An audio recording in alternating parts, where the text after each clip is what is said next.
Did you ever think you would make it? I feel I'm supposed I could take sweet victory. I know this life meant for me. Adam, what's your point? The future looks bright. My handshake is better than anything I ever signed. It's right here. You are a one-of-one? My son's right about it. I don't think I've ever said this before.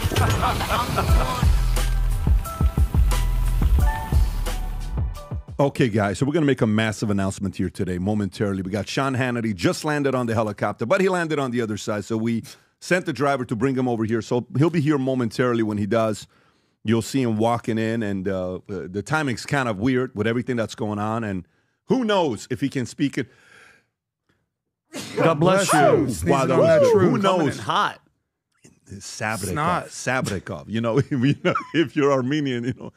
Anyways, who knows if he can even speak on it or not with everything that's going on. We're going to talk about it and go through it. I found a clip, a very weird clip you guys got to see.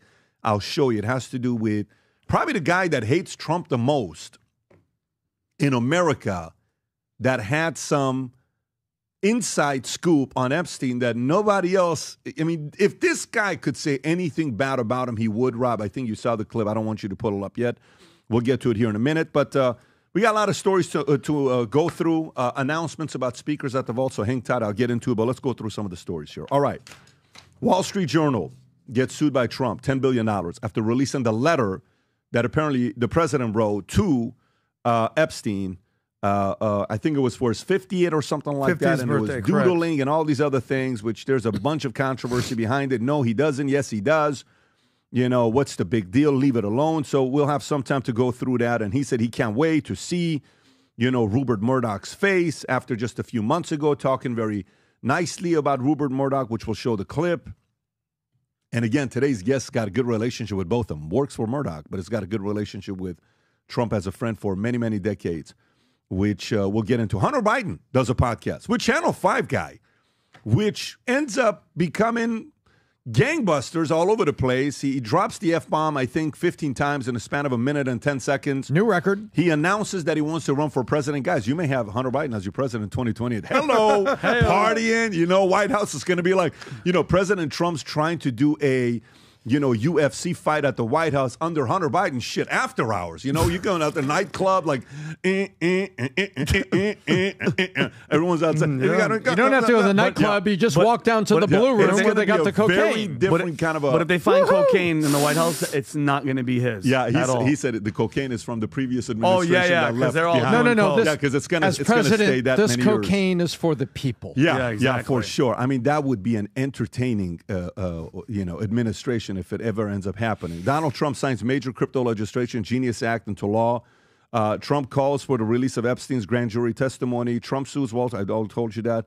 Boom, boom, boom. Trump says, I absolutely love that Stephen Colbert got fired, and I hear Jimmy Kimmel is next. Shoot, if you look at the numbers, Colbert's #1 for 7 straight years, and you fire him, and he's beating Kimmel and Fallon?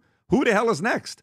Fallon and, you know, who replaces them? Do they continue the show? If they do, who do they bring? Do they bring somebody like a, you know, who's the guy that recently was on ESPYs and he crushed Shane it? Gillis. Right? Shane Do they bring a Shane Gillis that calls everybody out, who was ousted from, who knows what's going to happen? But, you know, I don't know what direction those guys are Whoever going to go. they bring, it's not $20 million a year. Yeah, watch them bring Joey Reid next and just completely confuse everybody. Oh, pay her minimum wage. Stephen Colbert's Late Show operated at a $40 million loss, similar to the WNBA. It's actually interesting. They both have a $40 million loss, and you guys know Adam's a diehard fan of the WNBA. Oh, yeah. And Jon he's a Stewart, complete woman. That makes sense. Jon Stewart fears Paramount may end Daily Show. Tulsi Gabbard calls for Obama to be prosecuted over 2016 election claims. Top politician who's a shoe-in to win 2020 presidential election name, and we'll talk about that. Some of you guys may know who it is. We'll come back to it and look at what Polly Market is saying with the presidential for 2028. McDonald's AI chatbot hiring exposed data of job candidates. Elon's inventory piles up. Tesla Cybertruck sales plummeted. Ready? 51% in second quarter. Oh, that is terrible. I mean, it's so bad that Adam's even going there asking for a discount. Like, if they're going to give it to him for a discount. You know I'm asking for a discount regardless, right? sir. Newsom proposes to ease permits for oil drilling in California. Now he wants to do it after what the point Tom made yesterday. California tied for highest unemployment in the country and tied with Nevada. And while Newsom is trying to distract everybody from focusing on Florida and other states, His state keeps getting bad stats, and we'll definitely talk about that. Maybe even we'll start off with that with Hannity, because Hannity had Newsom on. And Wes Moore, Trump deserves credit for securing border. Now, you got to realize who Wes Moore is. Wes Moore is a name that a lot of people on the left would like to see this man run, because some say he's like an Obama. Some say he's even better than an Obama. I think he's the Maryland governor, if I'm not mistaken. Correct. Super capable guy on the left. Formidable. You got to keep that name, Wes Moore.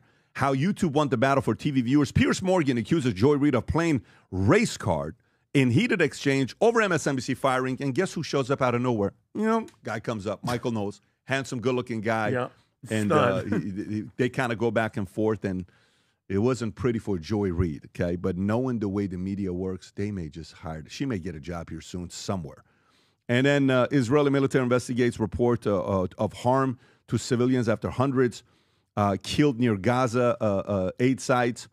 Officials say 85 Palestinians seek aid are killed in Gaza as Israelis widens evacuation orders. And Kamala Harris mocked for post celebrating one-year anniversary of failed presidential campaign is what she is going through as well. Now, Rob, tell me what's going on out there, because when I go into my announcement, I don't want any disruption. Can you find out what's going on? So maybe wait till I announce the guest. Do we have him here? The golf cart's pulling up to the building now. So golf cart's pulling up to the building now. Kelly, if you're listening, what's the ETA? Are we 2 minutes? 2 minutes. Then I'm going to get into the announcement. While I'm making the announcement, don't bring them in while I'm going through an announcement. All right, so let me tell you guys what's going on.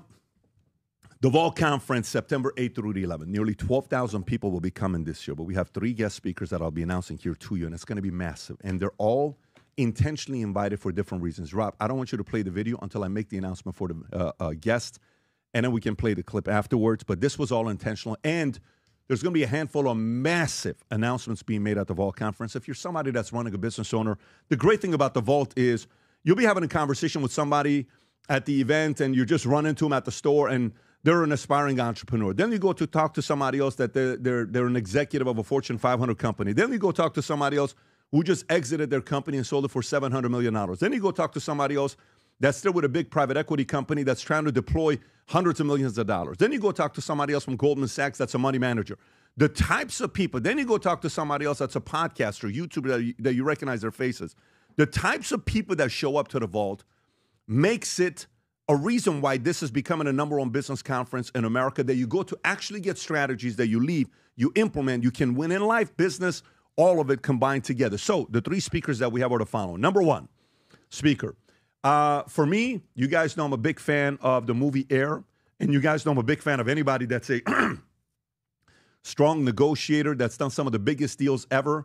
We were able to get David Falk, Michael Jordan's agent, manager, who signed the Nike deal, who, by the way, in 1982, he was the first person to sign a multi-million-dollar deal for James Worthy. He was the first agent to sign a $100 million deal with Alonzo Mourning. Michael Jordan gives him so much credit. I can't wait to sit down and talk to him. He was one of the most entertaining characters in the movie Air, story of Michael Jordan. Number 2 speaker that we'll have at the Vault Conference is the OG content creator, brand person, influencer, who became a billionaire in 1999, who understood what it looked like to be in front of a camera. Martha Stewart will be at the Vault Conference. Yep. So Martha Stewart will be at the Vault Conference. We're excited about that. She had one of the best documentaries that everybody talks about, and I'll be sitting down with her, interviewing her at the Vault Conference. A lot of you fellas that want to bring your wives down, just let them know Martha Stewart's going to be there. They're going to want to come and hear and see what she has to say. And then last but not least, the keynote speaker at the Vault Conference that won't be speaking for 30 minutes, not 45 minutes, not an hour, not an hour and 15 minutes. For 2 hours, the one and only Tony Robbins will be at the Vault Conference. Tony Robbins will be at the Vault Conference. So we're excited about we're excited about that. This is a very, very big deal because there will be multiple big announcements being made there. Some of you guys are going to get a chance to meet the guests that are going to be there. Having said that, Rob, you can play the clip here right now. If you haven't been to the conference, if you haven't yet registered, go to the Vault Conference, get registered, get your ticket, bring your spouse, bring your partner, bring your other employees and executives with you. Come spend 3.5 days with us at the Gaylord Orlando. And at the end of the event, the people that get CO tickets, we're shutting down Universal Studios. You can go on Velocicoaster as many times as you want to. You can go on the rides. We'll be hanging out. Literally, we're shutting down the entire Universal Studios at the end for all the CEOs to have some fun. You're going to see 58-year-olds act like they're 16 years old, and we're doing business at the same time, which makes it kind of exciting. Rob, at this point, I've been going for a minute. We don't need to play the clip. We can just go ahead and drive people to thevaultconference.com. Again, go to thevaultconference.com website, thevaultconference.com. Get your ticket. This is by far the most important time for you to not go through this process by yourself. Come network with nearly 12,000 people in one room and take your business and your life to the next level. Cannot wait to see you there. And with that being said, our guest is in the house, the one and only Sean Hannity. Come on in, Sean Hannity. Look at the stud. How are you? How you doing, man? Good to finally meet you. Pleasure. Yes. Thank you for doing my show. Of course, of course. You doing okay? Of course. Good. Sean, Vincent, nice to meet you. Very nice to meet How you you. doing, man? Nice to meet you. What a good group. Where am I sitting? You're right here. Yes, you are right here. All right. What am I doing here? Why did you guys talk me into this? No, I'm kidding. Welcome, Mr. So- Hannity. It's an honor to be here. So, Sean, Do I get next to keep time the we hat? got to Hang on a send you second. our helicopter guy to bring you to the right side of the airport I know. instead of the other side. I was here on time, for the record. I'm Yeah. not usually late. I don't like being late at all. So it's true what they say about you. You do have perfect hair. You look like you could have gone to Hollywood side if you wanted to. No, I just got blown all over the place. Well, listen, if Vinny, it looks there's like one out of that place. Fix him up. after Want me to getting off put the these cans helicopter, on or yeah, what? if you could. If you look like that after the helicopter, you're doing good for Now, yourself. where's my volume? I am deaf. You know, I started radio in 1987. You weren't born yet. I was born in 78. So 9 years prior to that. Yeah, You think crazy, I'm that right? young? If you think I'm 37, I like you already. I'm 46. Well, you like me already because You can't hear yourself? a little louder would be great. Like I have amplifiers. Big knob up top. Yeah, there we go. It's not terrible. Can you hear yourself or no? Check 1, 2. You know what? I'm better off without my cans. There you Okay, go. then just That's good. make sure you're as close to That the I mic talk as to a possible. microphone? Really? Yes. Is that how that works? Is this your So- first time on camera, Mr. This is my Hannity? first What's time going on camera, right now? first time doing radio. Is the camera ready? Listen, we're going to coach you through it. Don't be nervous. It's going to be okay. I know Do I it's look gonna, nervous? Yeah, I mean, Professional. listen, it's you haven't been doing this for too long. Well, look, I got to compliment you guys. Number one, if I was going to start my career today, I would not do it the way I did it. You know, when I started in radio, there were 200, maybe 250 talk radio stations in the country. Right. That was well over 5,000. I never thought I'd be on. We're getting up to like 770 stations, which is great because we, literally cover the entire country. Then we also podcast it, and then we also put it on Sirius XM. I was so fortunate to get to Fox in October. I will have completed 30 years on Fox News. Good for you. Crazy, right? Respect. Man. Who's been there 30 years? Nobody. No, there's been a couple of us, not No, many. TV 30 years? The longest running primetime cable news show in the history of cable news. That's what I'm saying. That's insane. It's insane. Congratulations. Thank That's you. Thank unbelievable. you. I feel blessed because I don't know what happened. Do you guys experience this? First time that light went on and I got in front of this thing, it changed my life. That's all I cared about. That's all I wanted to do. It was, it changed my life dramatically. And, I feel blessed to do it every day. I dial in, I focus, I just immerse myself in information constantly. And, then I get to meet great guys like you. So it's an honor to be here. Thank you so much for having me. Yeah, I mean, listen, for folks who don't do this, to think about 30 years and you have to manage vacations, personal life, crisis, Vacation, what is that? Issues. Well, I mean, listen, you've made money. get some. You've made a few $100 million. You're a pretty wealthy guy. Are You've you done sure very about well. that? I read all these net worth statements. Nobody's ever gotten it right. Stop it. Really? No, I don't believe it. They haven't gotten the number right. They haven't gotten the number right? No. Can I give a it keeps range? going up? I'm going to give a range. Oh, you want to know how much I'm worth? I'm going to give Here a it range. is. Do you think Let's I'm go. telling you that? But then don't say that they haven't gotten it right. Then don't say if they've gotten it right or not. But the biggest part about it that's inspiring to younger guys that are coming up is that if you're out there, you work your ass off long term, you stay consistent, steady, you can make life-changing money in this business. But it takes discipline, hard work, outlast, outperform, out-improve, and you've simply been able to do it. I'm It's so not an glad easy you thing said to that do. because the real work is not on the air. The on-air part is the fun part, right? It's all the research, all the reading. I just immerse myself 5 days a week, and that's pretty much all I do, in one capacity or another. Well, you mind if we get into stories? Because we whatever. get your I don't thoughts. care. It's your podcast. I'm so just a guest Well, here. listen, if you say that, then I'm going to get into real stories. I'm just telling you because you happen to be in a very, strange place that I don't even know if you can speak on the story or not. Because on one end, you work for Fox News. I do. Okay, and you've been there for 30 years. 30 years in Insane. October. And Thank you. Somebody has a memory here. Let's go. And 30 years with Fox News. On the other end, you have a very good relationship with the president, President Trump. I do. And so you're kind of in the middle of the thing where last week, I'm not sure if you can speak on it or not. Obviously, we're going to open up with the story because it's you, Fox, Trump, and we've been talking about this whole Epstein thing for a minute. Trump, while everyone's talking about everything that's going on, you post this message last week on all the victories that most people are not looking. They're overlooking. Rob, if you can play this clip real quick, and you're going to react to yourself real quick. Go ahead, Rob. Oh, an ugly guy. That I have been a longtime friend and supporter. We've been very transparent of President Trump. But even I am frankly amazed at what he has been able to do against all odds in such a very short period of time. What we're living through, you better take really close notes because you most likely will never see this again in your lifetime. The single most consequential, transformational presidency in our lifetime. And without a doubt, the underlying theme of the White House, promises made, right, promises kept. Okay, so the different victories that he's had, President Trump, we've seen him, we followed very closely on what he's done. Then all of a sudden, Wall Street Journal releases a story last week. I want to say, is it last week? Tuesday? Yeah, last week.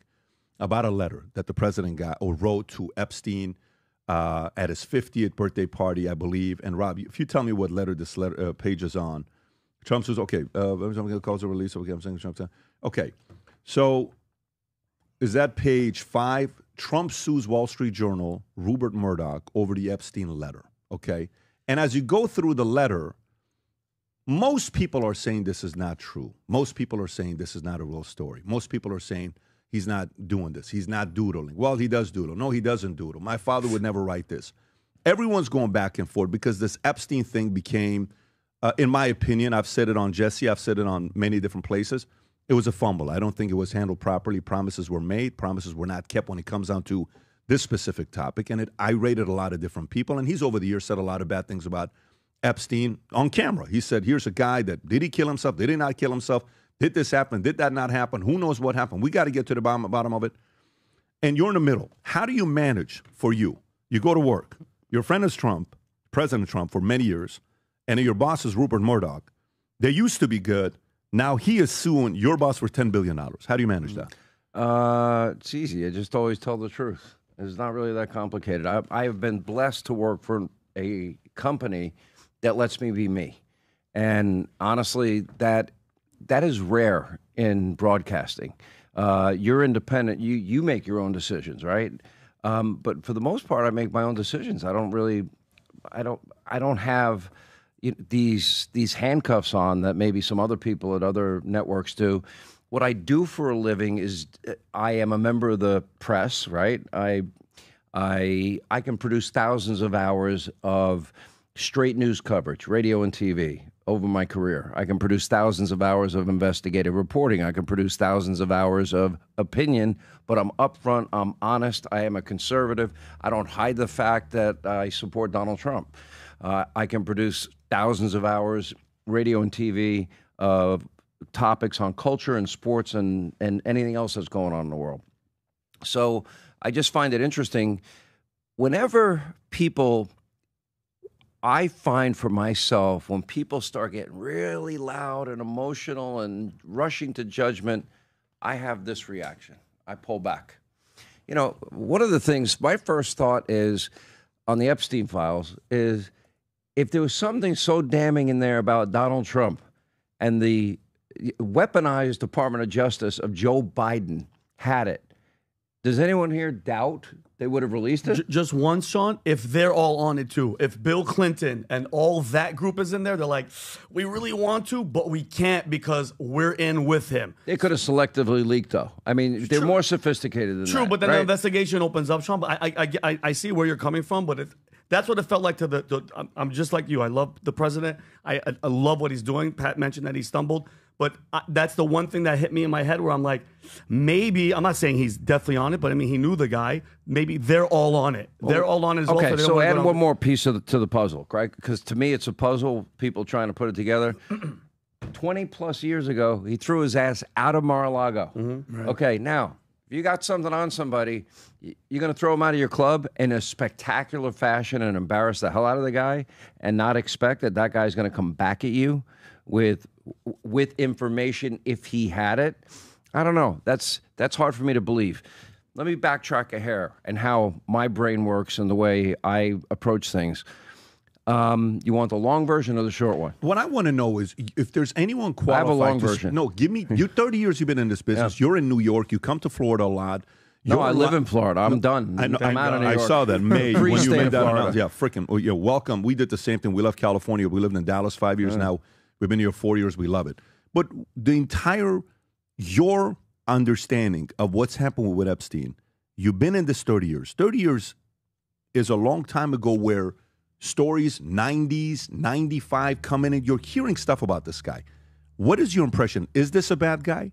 Is this guy, did this guy do what he did? Because some people are saying, who knows if he did? Now they're saying, who knows if the stories are right or wrong? I know the story. When he got kicked out of Mar-a-Lago, it was because of how he treated young women. That I know for a fact. It wasn't for no reason at all. That the reason he got kicked out was because of his treatment of young women at Mar-a-Lago. Let me backtrack to what I was going to say. So I was a local radio host before I started at Fox in Atlanta. First, I spent 5 years in Santa Barbara, California. I went to Huntsville, Alabama, was paid $19,000 a year, but I loved what I was doing. I loved being behind this microphone. Then I got a promotion to a big market, Atlanta. I was there from 92 to 96. I can get you the year-end edition of the Atlanta Journal-Constitution. 1996 was a great year. The Olympics came and Sean Hannity left. I have that framed. That's great. That's pretty cool, right? And I guess I had some impact on the market. And then that's when I got hired by Fox, so I went up to Fox. However, my last year there, remember the Olympics in the city of Atlanta? Remember that? Mm-hmm. Okay. Remember a guy by the name of Richard Jewell? Of course, he was the guy that I think they were calling him security guy that was falsely accused when he actually found the backpack. Okay, here's the better part of the story. Oh, they made a movie about this guy. Yes, of course. I'm on the air the day that the Atlanta Journal-Constitution comes out with he fits the profile of the lone bomber because he lives with his mother. Okay, maybe he lives with his mother because he wants to save money. Right? I like where this guy's head's at. I was instinctively on the air suspicious that this is, I'm not rushing a judgment here. Little did I know, and I found out later, Richard Jewell was listening to my program at that moment. And we had a conversation later. I got one of the early interviews with him. According to his lawyer, the stress of all this killed this guy, getting hammered in the press. It went on for a long, long period of time. But when he came on the program, that taught me a valuable lesson about rushing a judgment. So I have a history, right? Everyone has a history in broadcasting, and I've learned not to rush to judgment.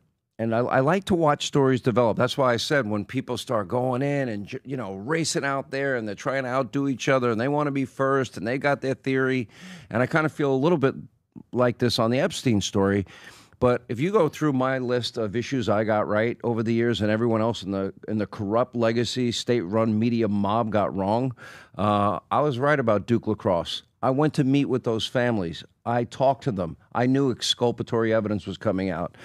UVA, I was right on that. Everybody else was wrong. Ferguson, Missouri, I had so many police contacts that were telling me, Sean, there are multiple African-American eyewitnesses that will corroborate Darren Wilson's story.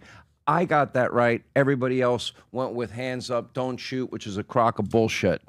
I try not to rush to judgment. I got Freddie Gray in Baltimore right. I got George Zimmerman right because I went down, and I also had a law enforcement contact that told me, no, there's going to be testimony from an eyewitness that says that George Zimmerman was on the ground and there was a ground and pound and his head was being pounded into the cement. Then I can go to Russia collusion, the FISA warrants, the impeachment 1, impeachment 2. you know, all of these other witch hunts against Trump. How did I end up? Is it an accident that I end up on the right side of those stories? I'm not, Patrick Bet-David, I am not tooting my own horn. I am only saying what works for me is when everyone goes deep and they're just rushing in, I tend to just do this and pull back. That's what I'm doing here. Now, I have a history. I know Pam Bondi for 30 years. I've known Dan Bongino forever. I mean, we have a good relationship. I know Kash Patel. I've known him forever. So maybe did they thought there was information in there? Yeah, my understanding is that the files had names of victims. My understanding is the tapes were taken from Epstein's, and again, these are sources. I'm not definitively saying it, but the tapes were, you know, kiddie porn. Are they going to release kiddie porn? Are they going to release the names of victims? Now, what they are trying to do, which I think is very smart, and I'd like to see it. You believe what I'm not saying? Right now, I'm in the point where I've not rushed to judgment. I'm not making a decision. I'm giving you the honest answer. You believe that? So okay, so maybe from my stand, you have to realize that this is so tough because 3 times I voted for this guy. I'm speaking for myself, right? Yeah. 16, 20, and 24. When you come out and Bondi tells media, you know, at a restaurant, James O'Keefe's group, when they're coming and recording, there's terrible things in those tapes. $10,000. Cash comes out, says things about them. Bongino comes out saying, I'm in a Fox room with another person that I can't say their name because Fox didn't allow me to give the name, that the footage that they have goes back to Mossad, and it's all linked back to Mossad with Epstein. By the way, how the hell did the Mossad get pulled into this? It's that. How did Mossad get pulled into Epstein? Yeah, I'm trying to understand the connection. What? Because his father somehow might have been connected to him? Ghislaine Maxwell's father, Robert Maxwell. Mr. Hannity, let's not play Maxwell. games here. Yeah. You know the Mossad runs the United States. Everyone knows that. No, by the way, he's being sarcastic. I'm joking, by the way. But certain members of our audience believe that. So, what do you feel? Why do you feel that's such a distraction? There were people that didn't want to take out Iran's nuclear facilities. For the life of me, I cannot understand that. For the life of me, there is a vein of, I would argue, virulent anti-Semitism. We see it in the halls of Congress. We see it on college campuses. But it's simple, basic, fundamental common sense. What frustrates me about that issue is that if that's your reason for not wanting to take out their nuclear sites, you don't understand the Trump doctrine. Because in his first term, he kicked the crap out of the ISIS caliphate, defeated them in record time, took out Baghdadi and associates, took out Soleimani, dropped the mother of all bombs in Afghanistan. And so the Trump doctrine is, yeah, sure, no forever wars. I'm with you. I don't want forever wars. We can't ever go back and do what we did in Iraq ever again. With the advancement of military technology, we won't have to fight wars that way. Future wars will be fought in air-conditioned offices. But I say all that, and it's like, did you not understand the Trump doctrine? Wait, let me go back to what you said. Yeah. So you 30 years, Fox, you're not under the impression of any stories that Jeffrey Epstein and his brother Mark may be linked back to Mossad with Israel, with the amount I have of no evidence of that. So 32 times the Prime Minister of Israel visits. Oh, Ehud Barak, right, in his apartment, and he's seen leaving with a mask covering his face. That's not a valid concern. Oh, no, it is a valid concern. Okay. Just because I say that I stand back and wait, I'm just telling you, I can't give you a definitive answer today. Now, do I want to get to the bottom of all of it? Yeah. Yeah, but I do find people getting over their skis a little bit in their commentary. That's my humble opinion. And self-inflicted, though. I think a part of this is self-inflicted. They should be. You never want to overpromise and underdeliver. To me, never. To me, it would have stopped right there. Because if I run for office and I say, here's the 5 things. This is what's important to me. And then all of a sudden, guys on my team start making promises. Oh, we're going to do this. And then they go on podcasts. And we're going to do, and let me tell you, we're going to do this. Yeah. I'm like, hey, guys, listen. Who are you? When you say we, who is we? Are you representing me? Did I tell you we're going to do that? We're not doing that. I'm going to let you know, take the lead. So I feel the way they got into this debacle is they did it to themselves. Now, there's plenty of research, independent journalists that have done to find out stuff about Epstein that they're not too comfortable about. And there's plenty of stuff out there. I mean, I was watching his deposition this morning, on, hey, have you ever gotten a felony before? I have. What were your felonies for? One was for solicitation of prostitution, and the other one was solicitation for a minor. By the way, that deal never should have happened with that Palm Beach prosecutor. That was insane. That was the sweetheart deal of all deals. Well, yeah, and so again, Vinny, I'm sorry. I know No, you want no, to no, say no, no, something. no, To it's all me, a part of that keep fighting. I kind of like it. a part of that sweetheart deal is where people are going back and saying, I met Pam Bondi. Pam Bondi gives me the vibes of a very character, ethical type of a person. I can tell you that. I got nothing but positive vibes. She was very nice to my boys. She was very respectful. But to all of a sudden say that they have nothing and it's just child porn, that's confusing. By the way, you know who has the most credibility on this story here? I'm going to show you guys something that's even going to spook you a little bit. Okay. Okay? Tell me who hates Trump the most. The last 10 years, since 2016, can you tell me who hates Trump the most? That's a long list. By the way, that's a long list. No, but I want you to go who was close ally, who hates him the most. You're going to play Nancy Pelosi. No, I'm not going to play Nancy Pelosi. That's a good clip on Pelosi. I'm not going to play Pelosi. You're not going to be able to guess what I'm going to play. His old fixer, Michael Cohen. Okay, Rob, play this clip. Watch this here. Okay. What can you speak about your time with Donald Trump as it relates to Jeffrey Epstein, if at all? So actually, I fell into Trump's orbit around 2005, but I became part of the Trump organization as the executive vice president and special counsel in 2007.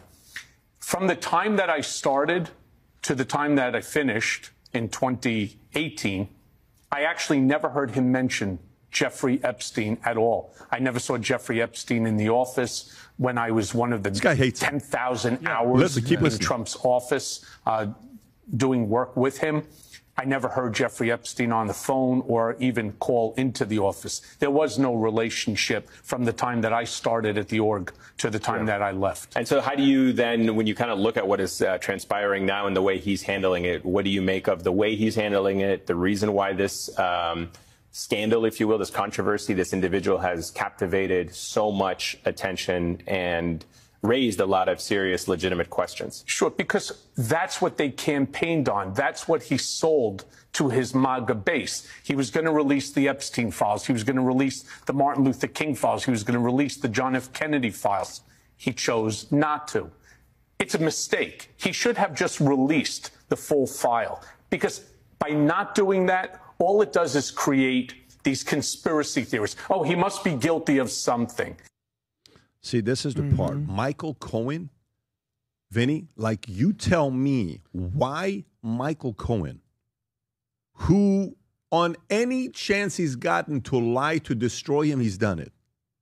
That this probably, for as weird as it sounds, he has the most credibility on this topic the last 20 years to say what he, I know this sounds very weird. Because he's been around him.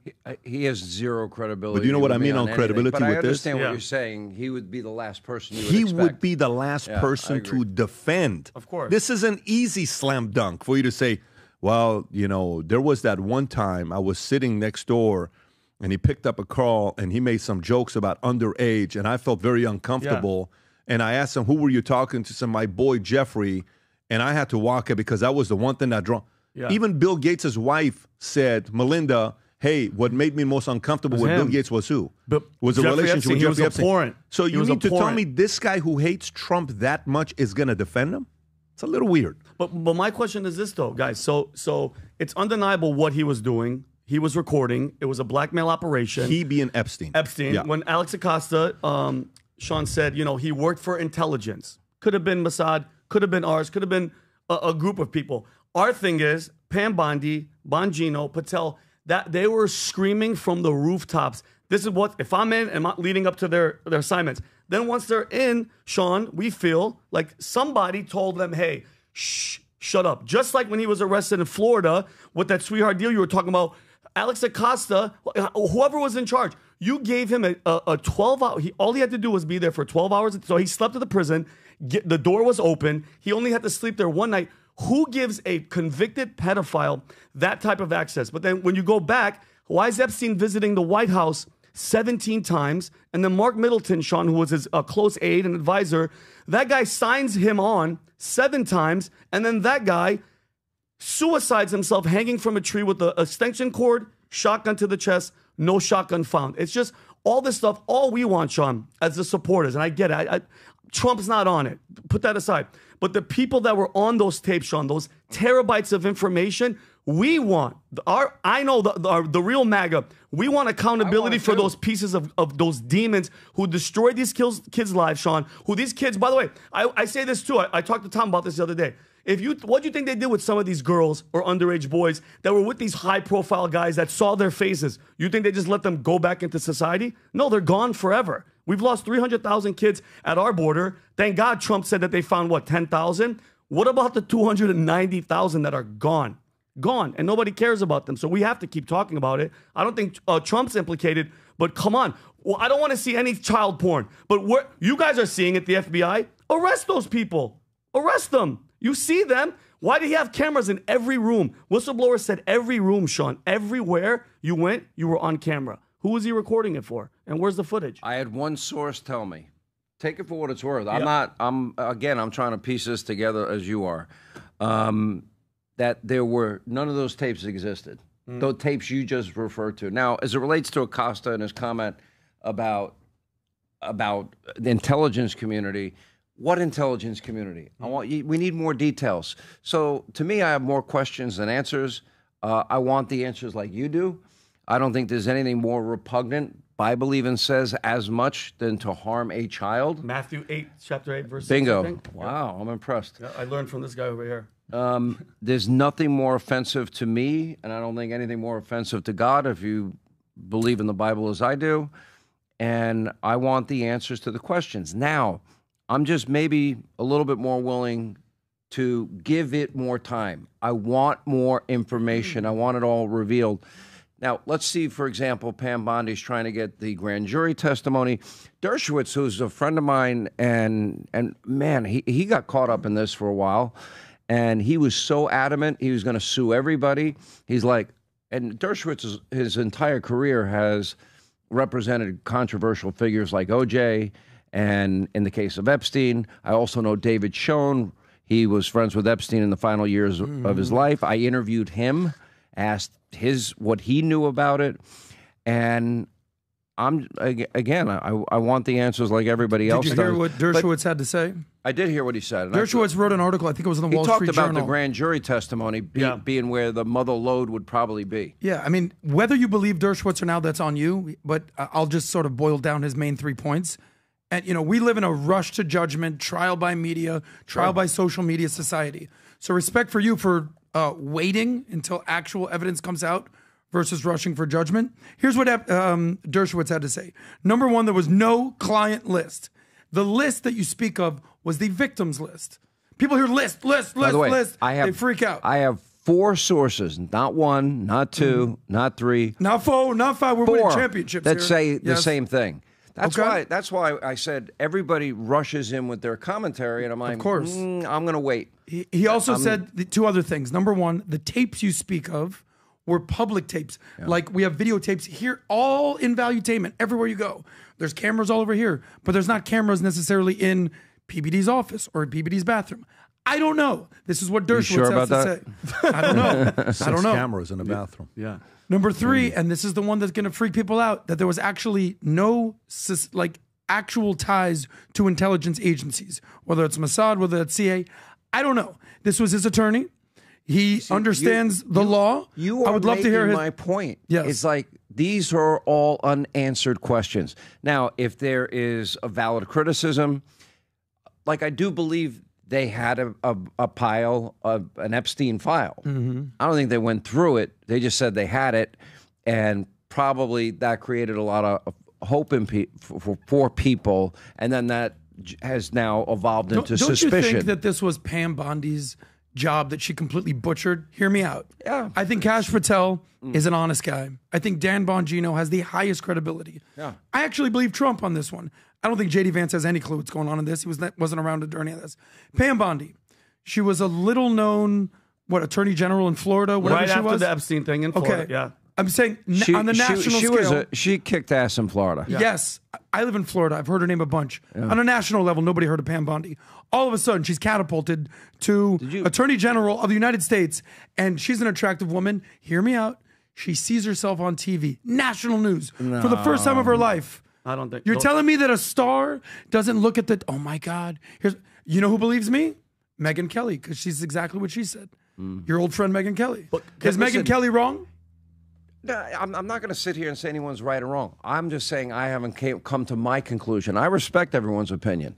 You know, this is success in media is not a zero-sum game. My success, my failure is not rooted in anyone else's success or failure. If they come to a conclusion based on their opinion, their gut, their instincts, or information they have that I don't have, I respect it. I listen to it, I absorb it, take it in, but I have to get to the point, like I did in all of those cases I mentioned to you where I ended up being right. I spent 3 years with an ensemble cast to get to the bottom of Russia collusion, and we were unpeeling the layers of the onion, the lie. Look what it's now evolved into. Right? It took 3 years of programming on radio and TV to get to that point. We were proven right. The corrupt legacy, state-run legacy media mob, they were wrong. But we did it. It happened slowly. It happened over time. We found out the Hillary Clinton bought and paid for dirty Russian dossier. Yeah, it was used as the basis of 4 FISA warrants. Hillary Clinton got a pass when it came to top secret classified information. You know, if I have any bit of concern over this, is people are so focused on it, and they should be. I'm fine with that, because I want to get the answers. I think we'll get a lot more if we get that grand jury testimony. That will be up to a judge. But here's the problem. Sunday was the 6-month mark of Trump's presidency. And what you played earlier from me and what I'm saying about it is so transformational and consequential.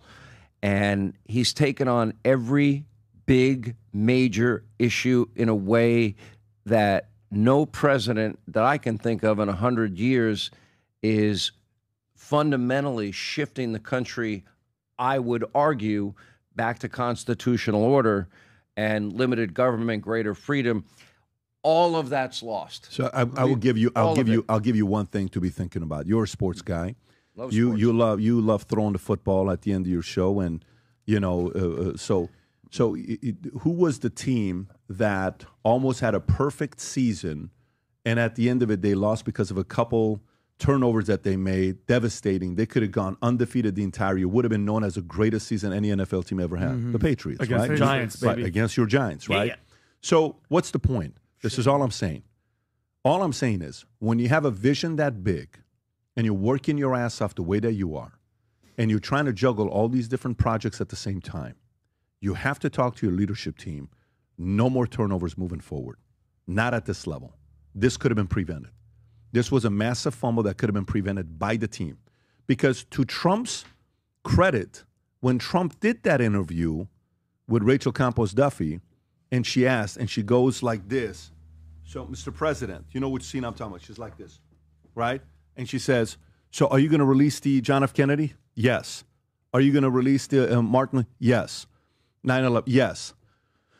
Not this one, Rob. Are you going to release the Epstein? Yes. I don't know, because, so even then, Trump didn't give a definite answer. No. He said, because some people's names might be on there, and they might not be. To his credit, he's not ran on this. True. He's not ran on this. His team ran on this. Great point. This is the scene right here. His team ran on this. And Rob, I don't know if you're going to, okay, is it right off the bat she says that? Yeah, right off the bat. Okay, play from the beginning. Would you declassify the 9/11 files? Yeah. Would you declassify JFK files? Yeah. I did a lot of it. Would you declassify the Epstein files? Yeah, I would. Well, I guess I would. I think that less so because, you don't know it. You don't want to affect people's lives if it's phony stuff in there, because there's a lot of phony stuff with that whole world. You can pause it right there. So to me, I get it. That's revealing too, in my view. And when you're talking about, like, for example, you call somebody a racist, you're basically saying they're evil to me. There are certain things that you accuse people of that it will take them down hard. If in the files they have, and this is, I think, the point that Trump was making when he brought up remember who put these files together. 4 years, Biden Justice Department had all of it. Nobody even asked for them to release it. It was never an issue. And you could say, okay, well, Trump kind of half said he would release it, but then said maybe not because because there might be innocent names in there. But then you look at the people that put it together, maybe when they got to the bottom of it, and we'll find out, I think, over time. Maybe I'm just a little more patient than your average person. But maybe there are innocent people. Maybe there are allegations in there. By the way, you're a pedophile. Okay, you're on the list. Now you have to defend yourself, but you're not a pedophile. What happens to that person's life? Falsely accused.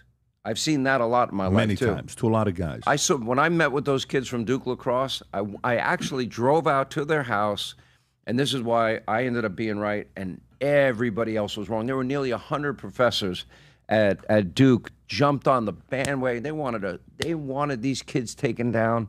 Those kids' lives are never going to be the same. Richard Jewell's life was never the same. Darren Wilson left the police department. His career was ruined. It's like we are too quick to do that. Now, with all that said, there's no doubt in my mind that Epstein is a creep, a scumbag, a lowlife. Why is he, though? Well, I mean, just what we know from the trial, the sweetheart deal that he got the first time. So what people want is when you study this guy's lifestyle and what he did and how he made his money, and Lex Wexner living a $77 million most expensive private residence in Manhattan to him as a gift when he gets a $158 million consulting fee from Leon Black, when he has an 8,000 square foot property in New Mexico, that he was practicing eugenics and his DNA being transformed and passed down to different people. When you look at it's a lot of weird things with this guy. So we can continue there. But the last thing I'll wrap up on this, by the way, when you're saying all that stuff, I agree, because Trevor Bauer's career in baseball was destroyed. Yep. Pasadena court by a girl that lied, and no one in the MLB wants to sign this guy. Sure. Yeah. And he could have gone a $250 million contract to $300 million contract, made some real money. He lost a few $100 million because of a lie. Because of a lie, they destroyed this guy's potential on income. Now, he still loves the game so much that he's playing for nothing because of the love of the game. But this guy's dream was to play in baseball. It was entertaining to watch. So you're right. All that happens. I'll wrap up the last thing and we'll go to the next thing. I want to go into the Russia side with you. Is there anything you think I'm doing wrong? Anything that I'm saying? No, not at all. No, the only reason, we've been podcasting for 5 years. We started this 5 years ago. My content was purely, I'm a business guy. I'm a business guy that grew up in Iran, that came up here and, made his money, went to the U.S. Army, went into the stock market, became a stockbroker with Morgan Stanley Dean Witter, built an insurance company, sold it. But as a financial advisor, when you're in it for 25 years, what you learn to do is a needs analysis every day. What is a needs analysis? A needs analysis, Mr. and Mrs. Jones, what is your income? What are your expenses? How much money do you have in a CD? What do you have in a 401k? What do you have in a defined benefit? What do you have in a 457? Do you have a 529 for your kids? How important is it for you to put your kids in a private school? How much money do you want to set aside for your kids to go to private school? Are you planning on paying for their school tuition or not? Are you planning on letting them go to community? Do you want to do a 50-50? Do you want to have some money for them to start a business? Do you not want to pay anything for them? At what age do you want to retire? How much income do you want to retire with? When you're programmed to just ask questions and then you go into podcasting, your natural instinct is to constantly be asking questions because that's what you've been trained to do in financial services. Every question you guys are asking is the right question. Right.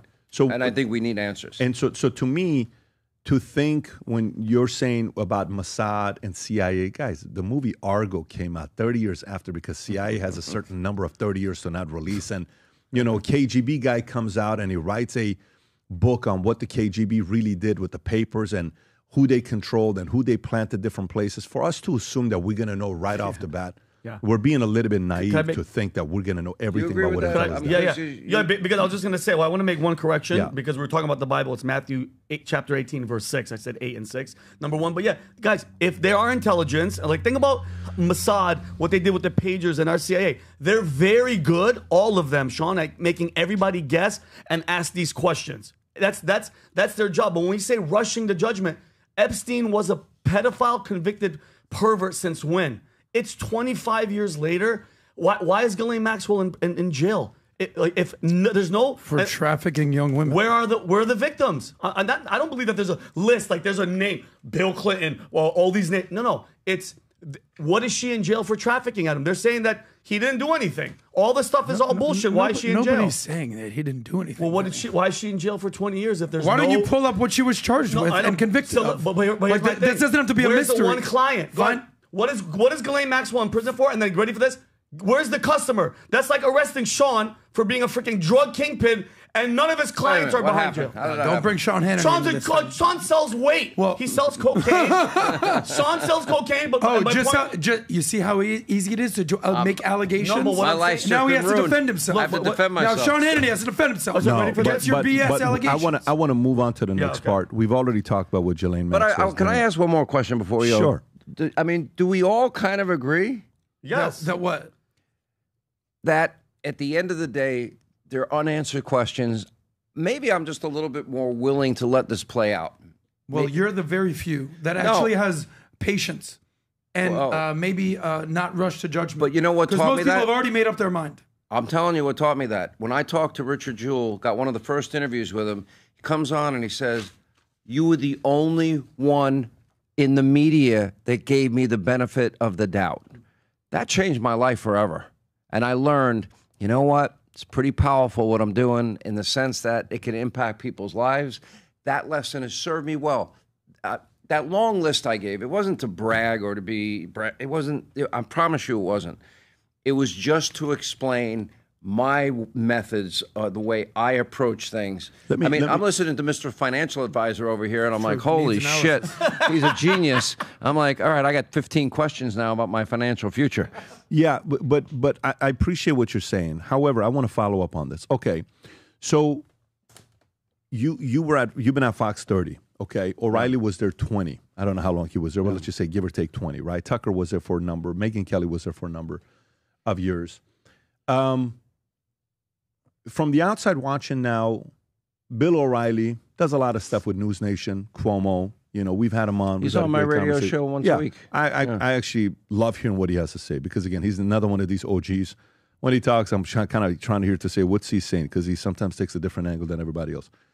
How are you processing what Tucker is doing? Because Tucker has taken certain positions when it comes down to Israel, when it comes down to Epstein, when it comes down to certain interviews he's done, when it comes down to, you know, what he feels is different. A lot of it may be seen as controversial, maybe to folks at Fox. How do you view the positions that Tucker has taken the last couple of years? You know, all of us are making a pretty good living because of the First Amendment and freedom of speech. I said earlier, broadcasting is not a zero-sum game. My success is not due to somebody else's failure or success, and it's based on what I do. But whether what you say I agree with or I disagree with, and I have heard things that all the people you mentioned have said, and Bill O'Reilly's been on my radio show, and we'll disagree on a topic. But at the end of the day, that is the biggest glass of water I've ever seen in my life. What the hell is that? I just want to make sure we don't run out of water. But, you know, they say that there's Here, a if you need threat a little of more, drink some. What is? It's like Stein. This. Right, exactly. Well, the goal is to finish this by the end of the podcast. So at the end of the day is, you know, let the people decide. And I respect the fact that we live in a great country where you're going to give your opinion and then the public will judge you for it. The one thing that I think is critical for success is that you be genuine and sincere and not manufactured or phony or fake. And if you stay true to who you are, I believe. Oh, you just put he just put the cocaine. I told you, Sean. This is yours. High quality. Which you sold to me. You're the distributor. Sean Hannity's property in Colombia, which we appreciate in Medellin. Did you see LJ who was on Fox and Friends the other morning? They were talking about Coca-Cola and pure cane sugar. Yeah. I love Mexican Coke. Who said this? LJ Lawrence Jones. Yeah. Oh my God! I love Mexican Coke. And then Ainsley and Brian are looking at him, and he goes, "No, I really do love Mexican Coke." And he's like, went Well, right over the head. Yeah. It was a funny moment. But back to your question. On Tucker. Don't you respect, aren't we blessed when you think about it?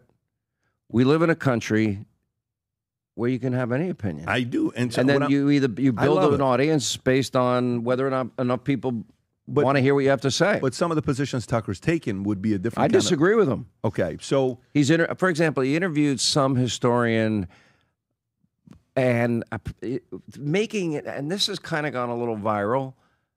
I don't care that he has a different view than me. I just don't care. I mean, he had a different view about Iran and the nuclear sites than I did. I don't care that he does. I have to be true to who I am. And he had a historian, and there's this narrative that's been making the rounds that, you know, Winston Churchill, blood, toil, tears, and sweat, you know, what is our aim? Victory. I love Winston Churchill.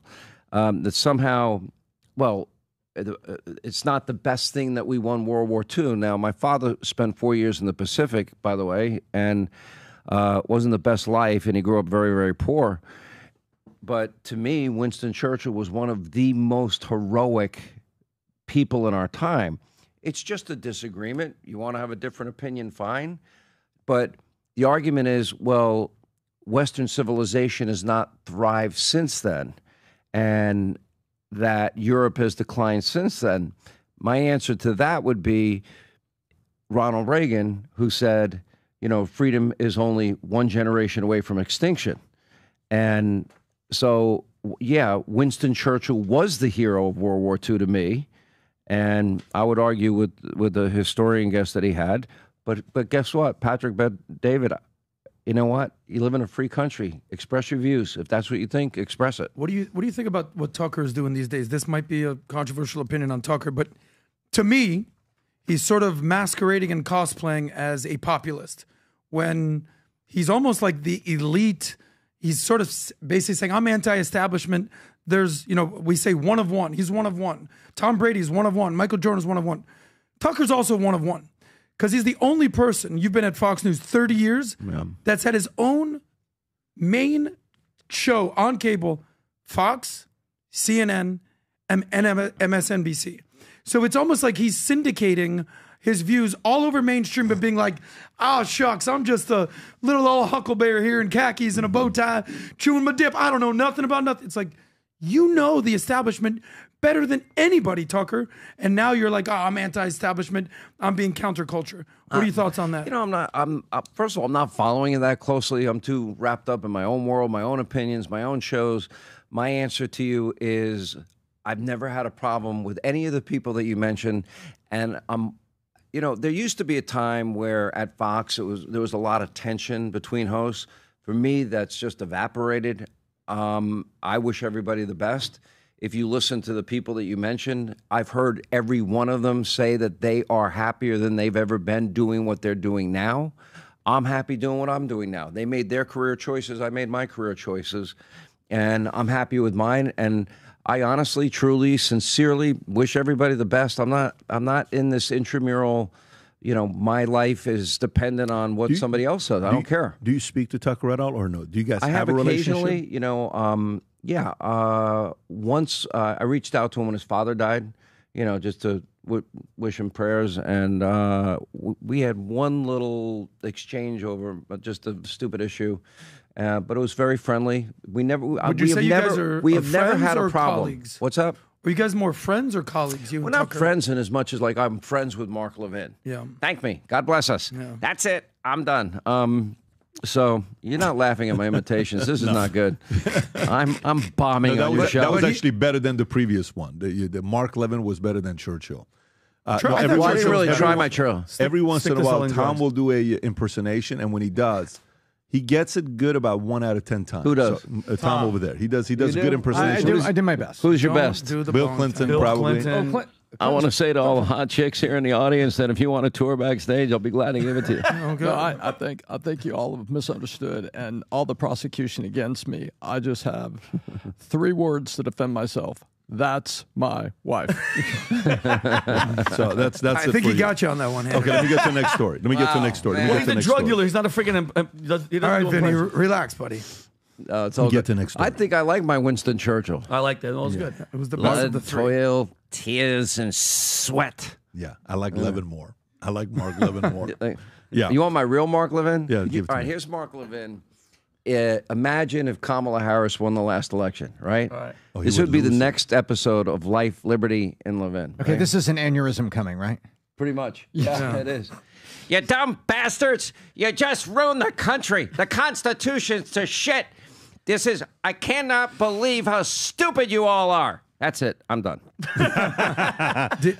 Speaking of Tucker, did you hear about the offer that PBD made to Tucker? No, what'd you do?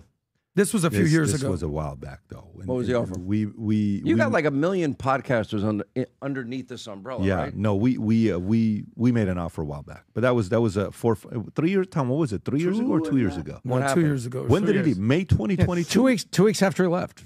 2 years. Was it 2 years or 3? Remember, he years? took a break, then we found out he was over we in made in West Florida. We the made house. a $100 million offer for 5 years. That was 1 year ago. Was this? That can't be a way. No, that was an update. No, that's why he turned it down. Okay, 2 years ago. When we Sure. What'd you offer me? We're negotiating a deal. But looking back at it, I mean, maybe you want to get Hannity's take on this. When Tucker Are you left glad? Fox? Are you glad that he didn't? That he said no? No, I think there's certain there's 2 ways you have to look at talent, and I look at it in 2 different ways. Okay, one of the ways you look at it is credibility and trust of what they say the market believes. 2, their credit score. How often are they right? How often are they wrong? 3, the risks they're willing to take, a position that others are not willing to take. It's a very massive risk. He takes risks. 4, the ability to handle yourself and be battle tested. Most guys cannot be battle tested. This thing sucks to be in the fire. This is why I think deep down inside, I called this 3 years ago. I think Tucker may want to run in 2028. And I think Tucker's maybe positioned himself to do something in 2028. I don't know. I see you say Churchill. Wasn't he a journalist before? Wasn't he in that space before he went out there and ran? And Tucker's background's very interesting that maybe one day he runs. I don't know. Not when they get not when he does that laugh on stage, it's over. Yeah, Howard Dean had to, I think, end his campaign because he said, "Yeah." This guy went. Wait till you see Tucker's laugh. It was It's Howard over. Dean's "I Have a Scream" speech. This guy went to Remember Turning that? Point USA. This guy went to Turning Point USA, okay, and called out Israel and got a cheer at Turning Point USA. 1, that's a risky position to take. 2, Not these days. well, not necessarily not these Turning days, Point- to yeah, go I'll to Turning agree Point with USA. Guys, but all I'm don't saying, BS. Half of Turning Point was excited when he said that. no, not necessarily. No? No. That's why they cheered. Adam, what I'm trying to tell you is 2 years ago, that would have never happened. The climate has changed and people are processing information in a different way. I'm not playing this clip. All I'm saying is the fact that the climate has changed and he's taken some positions. If it doesn't work out for him, it's a massive drop off. That's why there's the risk. And that's why, it's risky to take some positions. Adam, I'm moving on a different story. So you can have That's that his conversation. way of saying, shut up. Yeah, it's a nicer used way of to saying. all the yeah. different languages, Okay, Sean. so let's go Okay. to the My daughter next. does the same thing to me. The- She goes, "Daddy, okay, all right, love you. Love you means goodbye. Yeah, bye. I'm hanging up now." PBD, love you. Go Yeah. on, sir. Okay, all right. So let me go to the next story. The next story I want to go to is somebody that maybe indirectly announcing his 2028 presidency and campaign, and this is somebody that you may be very supportive of, very excited about, Hunter Biden. Hunter Biden just did a show this last week. This and- tape is gold. Just spend the rest of the podcast and play it on a loop. Just keep playing Rob, it. which one is this? This is which one? So I have 4 clips. I have Hunter Biden talking about illegal immigrants and who's going to clean your hotel room and wash your dishes. I also have where he explains whose cocaine was found in the White House. There's also a clip of Hunter Biden talking about the differences between crack and crack cocaine. Because it matters. We also have Joe Biden's poor debate performance due to sleeping Can pills. you go to the one that I put up on Twitter where he curses 15 times in a span of a minute 10? I think that's this one, George Okay. Clooney and Go Jake Tapper. Go for it. Go for it. But fuck him. Hide your Fuck kids. him. Hide your Fuck kids. him and everybody around him. Or not to be fucking nice. Number one, I agree with Quentin Tarantino. Fucking George Clooney is not a fucking actor. He is a fucking I don't know what he is. He's a brand. And by the way, and God bless him. You know what? He supposedly treats his friends really well. You know what I mean? Buys them things. And he's got a really great place in Lake Como. And he's great friends with Barack Obama. Fuck you. What do you have to do with fucking anything? Why do I have to fucking listen to you? What right do you have to step on a man who's given 52 years of his fucking life to the service of this country and decide that you, George Clooney, are going to take out basically a full-page ad in the fucking New York Times to me and James Carville, who hasn't run a race in 40 fucking years, and David Axelrod, who had one success in his political life, and that was Barack Obama. And that was because of Barack Obama, not because of fucking David Axelrod. And David Plouffe, and all of these guys, and the Pod Save America guys, who were junior fucking speechwriters on Barack Obama's Senate staff, who've been dining out on the relationship with him for years, making millions of dollars. The Anita Dunns of the world, who's made $40, $50 million off the Democratic Party. They're all going to insert their judgment over a man who has figured out, unlike anybody else, how to get elected to the United States Senate over 7 times, how to pass more legislation than any president in history, how to have a better midterm election than anybody in history, and how to garner... This is a different clip than the one on Twitter that I had. It's a different one. But, Tom, how do you process this? Like, you know, how do you process a guy that has been quiet, all of a sudden comes out, drops F-bomb? It's as if, like, his dad finally gave him permission to be himself, and he no longer has to worry about dad saying, don't curse that much, don't do crack, don't do cocaine, be careful, don't sleep with your brother's wife. These are bad things to do, son. These are not good things to do. And he finally feels free. How do you process this yourself? I don't know how anybody processes Hunter Biden, although I'd like to see the clip where he's a drug sommelier. That's sort of interesting because I think that's sort of on brand and believable. No, you know what's funny? Not under the influence of drugs, apparently sober, he comes out as like this angry independent. It's kind of shocking. It's like, wait a minute, this is such a, it's like your brain's trying to process 7 non sequiturs in a row. It's like, wait a minute, do you really feel that way? Or are you just angry?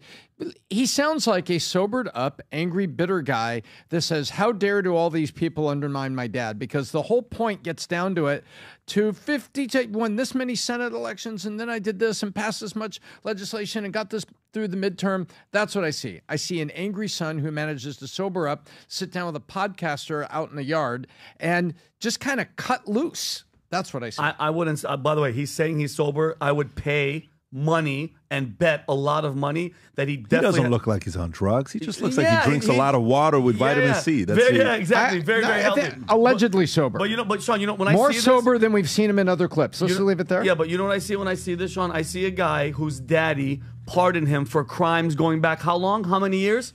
You actually tweeted something like that, right? Yeah. That's a guy that says, you know what? I can do what I want. I can say what I want. And who's going to do it? The party's 2014, done. I think, is 2014. The party's done. Okay, this is just an example of what the hell is going on. And for all the kids out there, this is what doing drugs and doing crack does to your freaking brain. He looks very, very rough. But when you know you have a get-out-of-jail-free card, he could say anything. He could say, literally, I did this with my father. I did all this with China. I smoked the drugs. All the footage of all the girls and all the stuff that I did, weighing crack cocaine, I did it. And what are you going to do about it? That's his attitude. How do you see it? You know, it's he's a very angry man. I'll put it that way. Yeah. He should be the happiest guy on earth because I think he was in deep trouble. You know, I spent a lot of time dealing with him. Zero experience Hunter. That's my nickname for him. I mean, when he went on Good Morning America and they say, well, do you have any experience in energy? No. Oil? No. Gas? No. Okay, you're getting paid, you know, millions and millions of dollars with no experience. Then the CEFC, the Chinese energy conglomerate, and the WhatsApp message, all of this money, James Comer says it's $20 to $30 million that they got in. No experience, problem. They got away with it to me, and from my liking, I'm not too happy about it. But preemptive pardon or not, I don't think it's going to matter. Here's the interesting part, though, is that even though he got that pardon, he can be brought in before the House Oversight Committee, and he could be put under oath. He can't plead the fifth because he got the pardon. So now we'd have to talk. Wow. Yeah, Wait. I'd like that. You can't plead the fifth because you got the pardon? Correct. Is that the exchange you make? That's it. Or is that the law? That he cannot go before that committee and plead the Fifth. Why is anybody that got the pardon? I don't know why. I mean, James Comer confirmed it to me on my show. Really? That's very interesting. Because Isn't the it? Fifth Wow. Amendment says I am not compelled or required to incriminate myself by stating these things. And so because you don't have to in our justice system to be a witness against yourself. You don't have to. That's part of what the Fifth Amendment is. So the founding fathers envisioned, let's use a hypothetical example, that the British would come over here and still be really pissed off, just hypothetically, and start putting you in leg irons and chains and squeezing your bones and breaking your fingers to get you to testify because the king was upset. And when they put all this together, that's where torture, unreasonable imprisonment and torture clause in our Constitution, and that's where the Fifth came from. It all came from, sitting back and saying, we're not going to live in a criminal justice system where you are tortured to confess or you have to, testify against yourself. That's what the Fifth is. But now you've been given a pardon. Okay, we've been given a pardon, so there is no self-incrimination here, Pat. None. Who told you that door was unlocked, and who told you that box of papers was there? You can't now take the Fifth on that. You say, well, those documents were... You got to talk. Here's one. You want to throw another monkey in the wrench there? Or Please. Here's the interesting part. If you read the New York Times piece on the auto pen issue, and basically we learned that Biden only set down criteria for commutation and pardons, but didn't make the specific decision. And then the decision to put it through the auto pen was not made by him, which, if is all true, and hopefully we'll get to the bottom of that too. Again, all these issues we talk about, we want answers tomorrow, but it'll take an investigation. But it might invalidate commutations and pardons. That would be interesting. That would be extremely interesting. So, Rob, can you play the next clip on the one on Twitter that I had where he's talking about if I was the president? There's a clip of he actually says, let's just say if I run in 2 years, 3 years, I don't know, 5 years. That's the clip right there, Rob. Just play that clip. And he's somehow convinced all of us that these people are the fucking criminals? White men in America are 45 more times likely to commit a fucking violent crime than an immigrant. And the media says, well, you got David Axelrod and, Rahm fucking Emanuel. So fucking smart, Rahm Emanuel. Is that we got to understand that these people are really mad. This is gold. We got to appeal to these white voters. Gold. Rahm, the only people that fucking appealed to those fucking white voters was Joe Biden, 81 years old. And he got 81 million votes, and he did not because he appeased their fucking Trumpian sense, but because he challenged it. And he said, you can be an 81-year-old Catholic from fucking Scranton that doesn't understand it, but still has empathy for transgender people and immigrants. Then nobody said, oh, Joe Biden's going to turn us into a socialist state, no matter how much they said it. But these guys think that we need to run away from all values in order for us to lead. I say, fuck you. How are we getting those people back from fucking El Salvador? Because I'll tell you what, became president in 2 years from now, or 4 years from now, or 3 years from now, I would pick up the phone and call the fucking president of El Salvador and say, you either fucking send them back or I'm going to fucking invade. Oh, my God.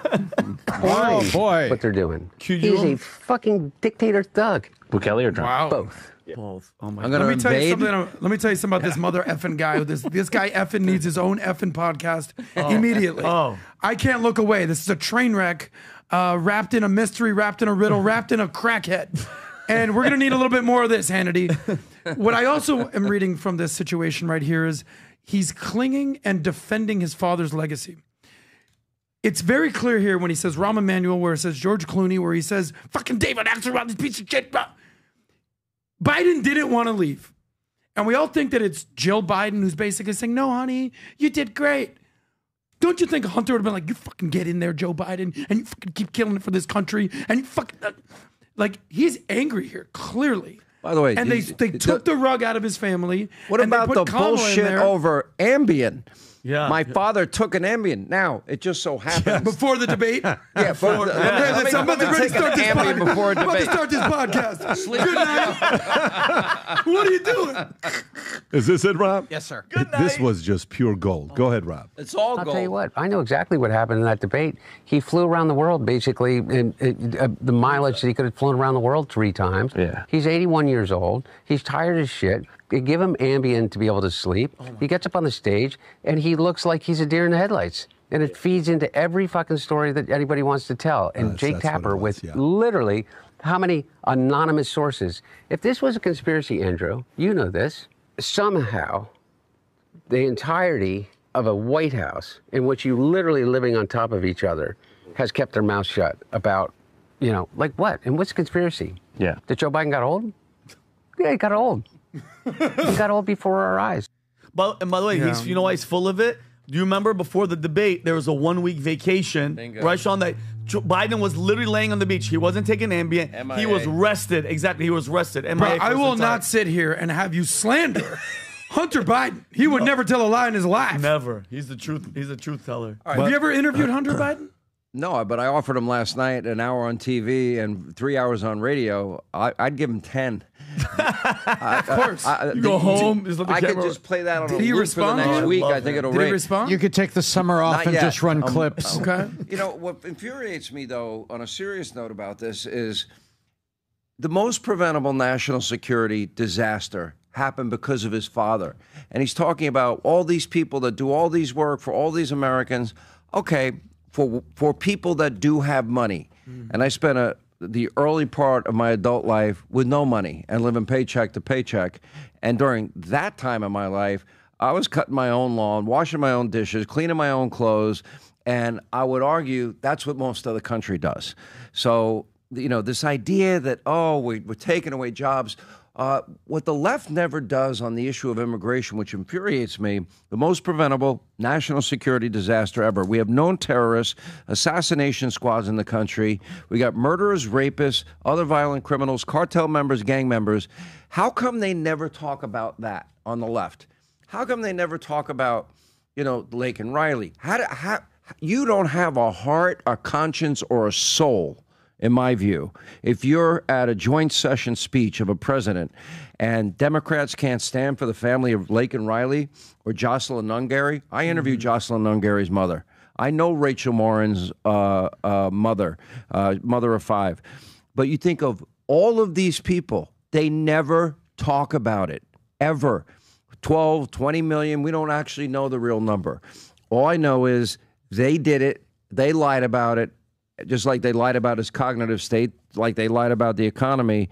You know, you go back, yeah, okay, I want to talk about Epstein, I want to talk about all these other issues, but man, what's happened in 6 months as of Sunday compared to where we were a year ago, and it was about a year ago when Trump, you know, nearly got assassinated, came within a millimeter of losing his life. What a difference 6 months makes. What a difference a year makes. So it's infuriating that that part does not get talked about. They won't address it because it'll ruin the narrative. Why would you mess up my opinions with facts, sir? Oh, yeah. Why would you do something like that? Was it the State of the Union, Sean, where it was the same one where, you know, Lake and Riley's family and all them, and then the real testament, besides that, which I've been speaking about that forever, DJ Daniel, the little black kid, the 13-year-old black kid that had cancer not 6 times, not one of them could stand for this. I'm bawling, and they're just sitting there like this, not clapping for that kid. You don't even have to stand. Just clap. Clap for the kid. Give a snap. How cool is that when Sean Curran made him a Secret Service agent? Oh, my God. Because that's his dream. Oh, my God. I want to know the sad part of this? Yeah. Up to that point, he beat cancer. Apparently, he had a recurrence. He has another one. Pray for this kid. Yeah. Wow. He has cancer again. Okay, Yeah. I want to go to the next story. So Tulsi Gabbard calls for Obama to be prosecuted over 2016 election claims. This is DNI. Obviously, we know Tulsi and what she's done. Here's what she had to say on Fox. Go ahead, Rob. Play the clip. This over 100 documents that you're referencing that I released, declassified and released, spells out in great detail exactly what happens when you have some of the most powerful people in our country directly leading at the helm, President Obama and his senior-most national security cabinet, James Comey, John Brennan, James Clapper, and Susan Rice and others. essentially making a very intentional decision to create this manufactured, politicized piece of intelligence with the objective of subverting the will of the American people who in November of 2016 delivered a historic victory to President Trump, defeating Hillary Clinton. And President Obama and his team, their goal was to essentially not accept the decision of the American people and to use this manufactured, politicized intelligence as a means to enact what would become essentially a years-long coup against President Trump. You have gone into great detail over these years of what the effects of this document and this decision have resulted in. Obviously, a years-long Mueller investigation that cost taxpayers almost $40 million, 2 congressional impeachments, endless smears and attacks against not only President Trump, but his family. He had senior members of his team who were investigated, some arrested and jailed. We had heightened. So, Sean, what is new about this that we don't already know? What's the big deal about this? Okay, so everybody wants documents that were, deeply buried and hidden. Here you got it. And if you do a deep dive into it, and I have, and I'm very familiar with the issue because that goes to the Russia hoax. It goes to the double standard when it comes to top secret classified documents. It goes to Hillary Clinton's bought and paid for dirty Russian disinformation dossier, which they knew was phony. Comey signed 3 of the 4 FISA warrants. The bulk of information came from that. So what these documents show, and I think the most intriguing thing in what Tulsi was communicating to me in that interview, is that rank and file career intelligence people made assessments about 2016 and Russia's involvement in the election and whether they tried to influence it. Their conclusion was no. And it was clear-cut, specific quotes you can pull out, you can extrapolate out, and you'll find it. And then as it made its way up the chain, and we talk a lot about a deep state, as we make our way to Clapper and to Brennan and to others, Comey, they actually took what documents that said one thing, they polluted it, they corrupted it, they turned it on its head to come up with this whole phony Russia collusion narrative, right? Now, we know that in December of 2016 that they had already determined that the Hillary Clinton dossier was no good. They got rid of Christopher Steele, pushed him out, although they kind of kept him in some ways. But even as early as August of 2016, Bruce Orr, interestingly enough, because his wife Nellie, right, was part of this, said, don't use this information because it's political in nature. So where this is headed towards, and we got information last week, it does get a little deep in the weeds, but where I think this is headed is you have this grand conspiracy investigation that Kash Patel announced that he was getting involved in. What does that mean? Okay, so did they purposefully, knowingly use a Russian dirty dossier to ruin the life of one guy named Carter Page, but also backdoor spy on candidate Trump, later transition team Trump, later President Trump? That would have gone on for a year. Comey already knew, Mr. Higher Honor himself, Comey already knew that he shouldn't be using it, but he signed 3 of the 4 FISA warrants, okay, because you have to renew it every 3 months. Then it's the issue of when he said in July of 2016, no reasonable prosecutor would prosecute. Then you have Joe Biden later in 2020, and then that issue comes up. He has 4 locations, top secret classified information, but only Mar-a-Lago gets raided. So in 2016, you're looking at whether they specifically used phony information as a means of creating a narrative to hurt Donald Trump, also favoring Hillary Clinton on information that probably would have gotten Donald Trump indicted, and then what they did with that information, how they corrupted it. And then you could take it after Trump wins in 16. Then there's this meeting in January, early January of 2017, before Donald Trump becomes president. And in that meeting is Comey and Brennan, I believe Clapper, Joe Biden, and Barack Obama. Susan Rice, in the final minutes, as the national security advisor at the time, in the final minutes before Donald Trump is about to be sworn in, she writes a memo about a meeting weeks earlier. And she says, Barack Obama said, do everything by the book. Comey said, do everything by the book. It was obviously, to me, a CYA memo. That's right. Okay, so that's the grand conspiracy. Now, all right, now move to 2020. So they knew, everybody knew in March of 2020 that the Hunter Biden laptop was very real. They had corroborated its authenticity. This is the timeline. Now, interestingly, through the summer of 2020, they were meeting weekly with every big tech company, and I would argue pre-bunking. They were telling them, be on the lookout for Russian disinformation. It may be about Hunter. It may be about Burisma. It might be about Joe Biden. And so they're meeting weekly with all of these companies, Twitter and Facebook at the time, now Meta, and they're meeting all these big tech companies. So, but they knew also that Rudy Giuliani's attorney, Bob Costello, had a copy of the laptop. He had gotten a copy. They knew he had a copy. They had validated its authenticity in March of 2020. So again, they're pre-bunking it all throughout the summer. Boom, October. New York Post drops the story. It came from Bob Costello, Rudy's attorney. They knew it was going to happen. Here's the most interesting part to me, and that is that I know for a fact Mark Zuckerberg, I know for a fact Jack Dorsey at the time who was running Twitter, they called the FBI and they were asking, is this what you were warning us about, or was it true? They knew the answer. They knew it was authentic. They knew it was very real, and they just flat out wouldn't tell them. Then in comes, before a debate with Donald Trump, Joe Biden needs a talking point. This is huge news, the laptop from hell. And then in comes, the 51 former Intel officials, and they just know nothing, absolutely nothing about that laptop. They didn't examine the laptop. And they all say the same thing. By the way, organized by Wink and Tony Blinken. So Blinken then becomes Secretary of State. This is the deep state stuff that people don't think is real. It is so real. And they organize them. Not one person examines the laptop. Now, a story that would have crushed Joe Biden in 2020. If they validated, the FBI did its job. They had already successfully pre-bunked it. But when it came out, if they would have said, yeah, we have, it's authentic. We authenticated it back in March of 2020.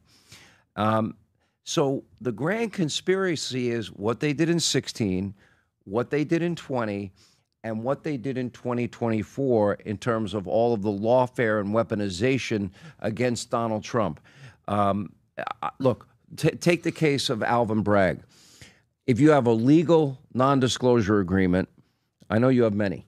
I'm kidding. All right. But you take a legal, I guarantee you the DA's office in Manhattan probably has more than we could ever count, right? Okay. Very common companies, common practice, legal NDA, put together by a lawyer, labeled a legal expense, becomes a novel legal theory, which results in, even though the statute of limitations had passed, 34 counts against Donald Trump, federal counts. Okay. Never should have happened. Never. So what Cash is doing, he's looking at 2016, 2020, 2024. Now, in a lot of these cases, the statute of limitations have passed. You listen to the legal experts, Greg Jarrett, other people, that will tell you that because of it's a grand conspiracy, statute of limitations don't apply. And if they don't apply, it's going to be whether or not these people at the highest level of government, knowing all of the secrets, purposely manipulated the American people to get an electoral outcome that they wanted. That's where the investigation is going. Will anything happen to Obama? Don't know. I have no idea. I do. Listen, Susan Rice's memo is pretty revealing. Barack Obama said, do everything by the book. You're on your way out the door. You got a minute and a half to do it, to get out the door before Trump is now president and you're done. Why would you do it when that meeting took place weeks ago? The only reason I can think of is you want to cover your ass. And it never made sense at the time. I reported it at the time, and now I thought it was a bizarre thing. Now, some people might say, if I didn't spend 3 long years on Russia, if I didn't spend so much time on the dirty dossier, if I didn't spend so much time, doing deep dives into FISA applications, Hunter Biden's laptop, if all the weaponization that took place against Trump. Listen, this is the amazing story of Trump, and then I'll shut up. I feel like I'm talking too much. The amazing thing is, as we were heading into this election, you had a guy nearly lost his life, put everything he had on the line, and it was either going to be the White House or it was going to be the big house. No option. Those were his choices. Yeah.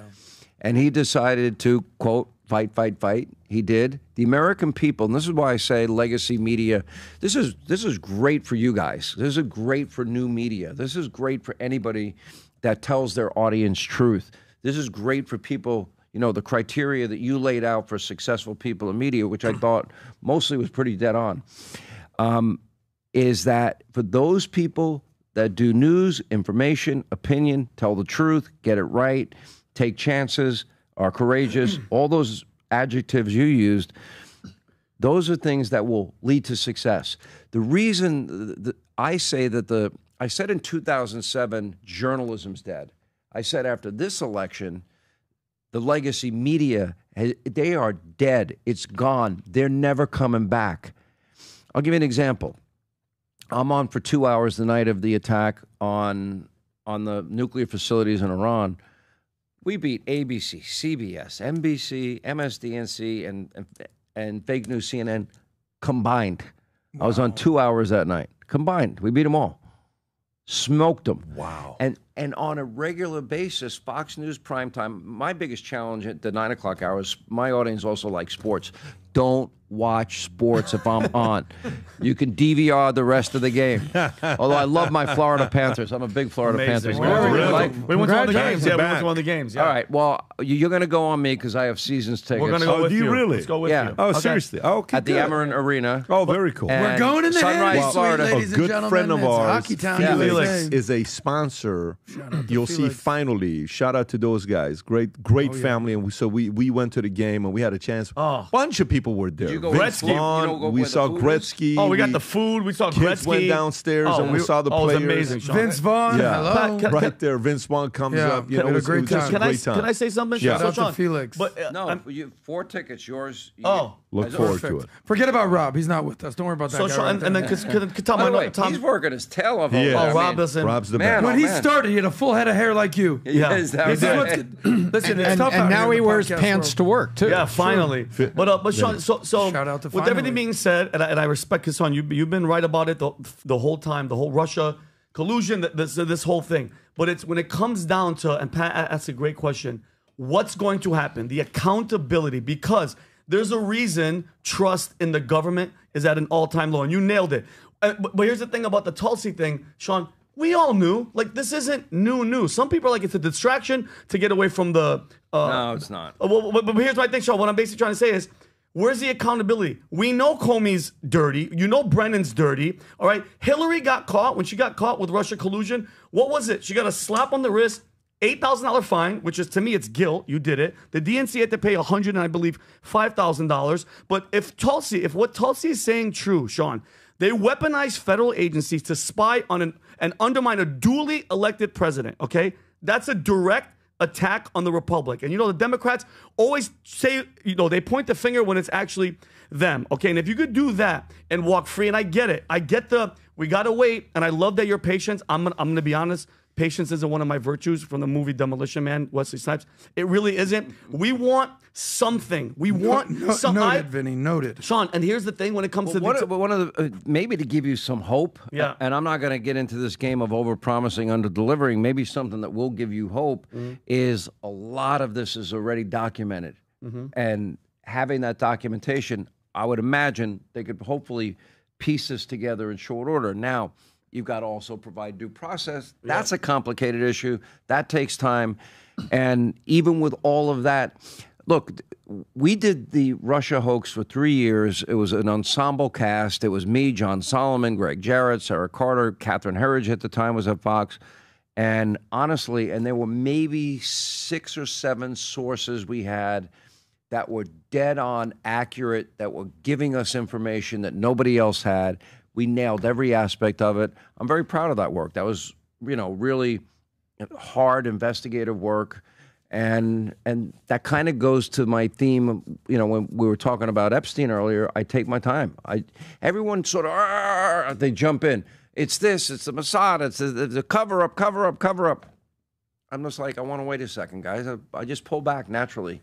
For me, it's worked. Some people in my audience get mad. They want me to go a little deeper, a little quicker, a little faster. If I know, I'll tell you. I'm not going to hide it. I do think that story is not done. This, to answer your question, I have the same impatience you do because I've covered this for so long. Mm-hmm. I just don't know how long it's going to take to get to where we want to be and where it should be. Thank you. To me, the evidence is overwhelming and incontrovertible. And my point is, will it happen in this 4 years? In this 4 years, because who knows, Sean, who's exactly. So we're gonna have to give them 4 years because, like you said, just watching, exactly. Just watching I was that guy, Sean, when you guys were reporting it. I was watching those hearings. I watched every time Peter Strzok was talking up and getting grilled about Lisa Page and the text messages saying, insurance policy, is he going to win? Hell no, I'm going to stop it. Andy McCabe, I watched hours and hours of just lying and getting caught and the bias, and nothing happened to these people. They settled with Peter Strzok and they gave him a couple $1 million because of the stress or whatever that they put them through. And it's like, they got 4 years, Sean. Think of this, though. There is an upside to this, is with everything they threw at this guy. Yes. All of this, every allegation, Alvin Bragg, Letitia James, weaponization, bullets 51, to the head. 50, well, that too, That 51 too, yeah. former intel officials. Over time, the American people, and if we're a little more patient, I'm impatient like you are, if you're a little more, the American people saw through it. They heard it 24/7. Fake news, CNN, MSDNC, ABC, NBC, CBS, New York Times, Washington Post, all over the place, and they rejected it. You know who they listened to? Guys like you and everybody at this table. I mean, you guys are number one. So the information got out. People now are selective in who they're going to watch. You mentioned a lot of prominent names, people that I have worked with. You know what? You earn your credibility every day. And that's why I went through this list. Again, it was not to brag, but I've been right a lot because I really care to be right. And I know you guys care at this table. It's obvious you guys care at this table. I want to say two things, Sean. First of all, I want to say thank you. I am the parent of my wife, beautiful wife, and we have two daughters. You really outkicked your coverage. Yes, I did. Thank God. I do thank God. I don't even know his wife. I'm just saying. You're just looking at Tom. We all outkick How our did you coverage. pull anything? I get well, it. that's your assumption was correct, and for the first time in your life, you rushed to judgment. You were correct. You didn't lay back and wait for the facts. Well, I want to thank you for something because I have a daughter that's going to be a sophomore in 2 weeks at Rice University. And one of the things I sat down and talked to her about, and we went in detail, and I gave her this case study, which was Duke lacrosse. And I said, let me tell you, Bailey, it says, first of all, the boys at the party made a terrible judgment decision to hire that kind of entertainment. And they put themselves in what I call the hammer position. You are now a nail, and the hammer of everything around you can come down. It was not a good decision. But look, there's one voice, and if you Wikipedia it was your voice, Sean. I say, look how everybody said, here's what's going on. There was a bunch of liberal professors and liberal administrators that actually hated the students that were on their campus that were predominantly white and fairly wealthy. The faculty at Duke has an adversarial opinion and relationship with the students of Duke because of where the students come from. There is a built-in bias. So here comes the hammer. And Mike Nifong was an opportunist who eventually was disbarred and went to jail, as he should. And the only reason he did, because there is a voice. And so the lessons that I tell him is, listen, you may need to be the voice, number one. But number two, be careful about the positions you put yourself in, because in this life, there are groups out there that want to make you their nail. And so I thank you for this because it's part of a case study about growing up and being aware of what's around you and things. And I thank you for it. The second thing is what's gone on, Vinny. You know, the Democrats often, it's such a playbook, accuse the other side of what you're already doing. Trump's not going to accept the results of the election.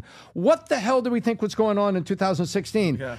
Obama wasn't accepting the results of the election. And now Tulsi Gabbard has given America a diagram that a sixth grader can understand. Oh, this. I thank them for that diagram. Here's what happened. I hope it's in the front of classes and schools that are saying, look, here's what really happened. A, B, C, D, E, F, G. This is what happened. Hoax. And you were out there on it because, and I think there's redemption in that diagram. And I also think there's opportunity in that diagram because I think that diagram can be the source of, okay, now we know, but guess what?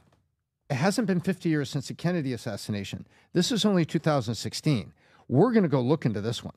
All of LBJ's cronies aren't dead. All of Sam Giancana's cronies aren't dead. All of Alan Dulles' cronies aren't dead. That's the JFK files. We're just finding out for history that there was a group of people that got really pissed off and off the president. This one, people are still alive, and we have a diagram of everything that happened here. And the irony of it is there was a time when Hillary was really pissed off at James Comey for saying things about an email server that she claimed impacted little percents of the electorate right before the election. And they were Did you know what bleach bit was beforehand? No, I never Nobody knew. did. Nobody knew. All right, so think of this. That is 2016. Yes. 2020, you pre-bunk the very real Hunter Biden laptop. My view, you don't pre-bunk it. You confirm its authenticity. Different election result. Anyone disagree? Nope, not at all. 2024, nothing but lawfare. They thought they'd crush Trump by piling on charges. The beauty of this grand conspiracy investigation is it will start with Russia, all the things you're saying. It'll go through the 51 former intel officials in 2020. Then it's going to make its way right here in the free state of Florida, right to Jack Smith's front door. Where's it going to end? Again, I can't rush to judgment. I mean, everything that I know that you said is true. And these people are bad people. And they, in my view, a lot of them abused their power. They did it to impact elections in ways that it never should have happened. I never believed growing up this would ever happen in our country. But let it play out. It's not going to happen overnight. I'm going to go to another story. It's going to be the fact that she's ahead of it right now and talking about it, bringing attention back to it is very important because to us, you know, what a big community wants accountability. A lot of guys like him and others, smart guys, fell for Russiagate. A lot of people fell for it. They're like, oh, yeah, let me tell you, Trump is this, Trump is that. It worked. It was so effective. It got me, Sean. I tried to avoid it. It got me. Explain. What do you mean? Well, I was a Clinton Democrat or a JFK Democrat. Yeah. My father was a big JFK guy, and I just grew up as a Democrat. The first time that I voted was in 2000. I voted for Al Gore. I was a RFK, JFK liberal, which at this point would just be a Republican. And over the last 5 years, I've seen, oh my God, they've been lying to me the whole freaking time. The whole time. You know, I used to look at you guys and say, you know, fair and balanced. Oh, okay. Fox News. Yeah, most watched, most trusted, that whatever it is now. And I believed what the MSDNC was doing. I believed CNN. I mean, Ted Turner was a legend. I mean, far-flung what the hell CNN is now. I like Fareed Zakaria. But I'm like, Pat jokes that I'm like the most MAGA guy ever. The reason that that's sort of true is because I'm so disgusted. You should be. Of what the Democratic Party and what the mainstream media has done to America. And it's like, I'm living to tell the story, and now I'm like, they're lying, everybody! Don't believe these scumbags! Because they got me.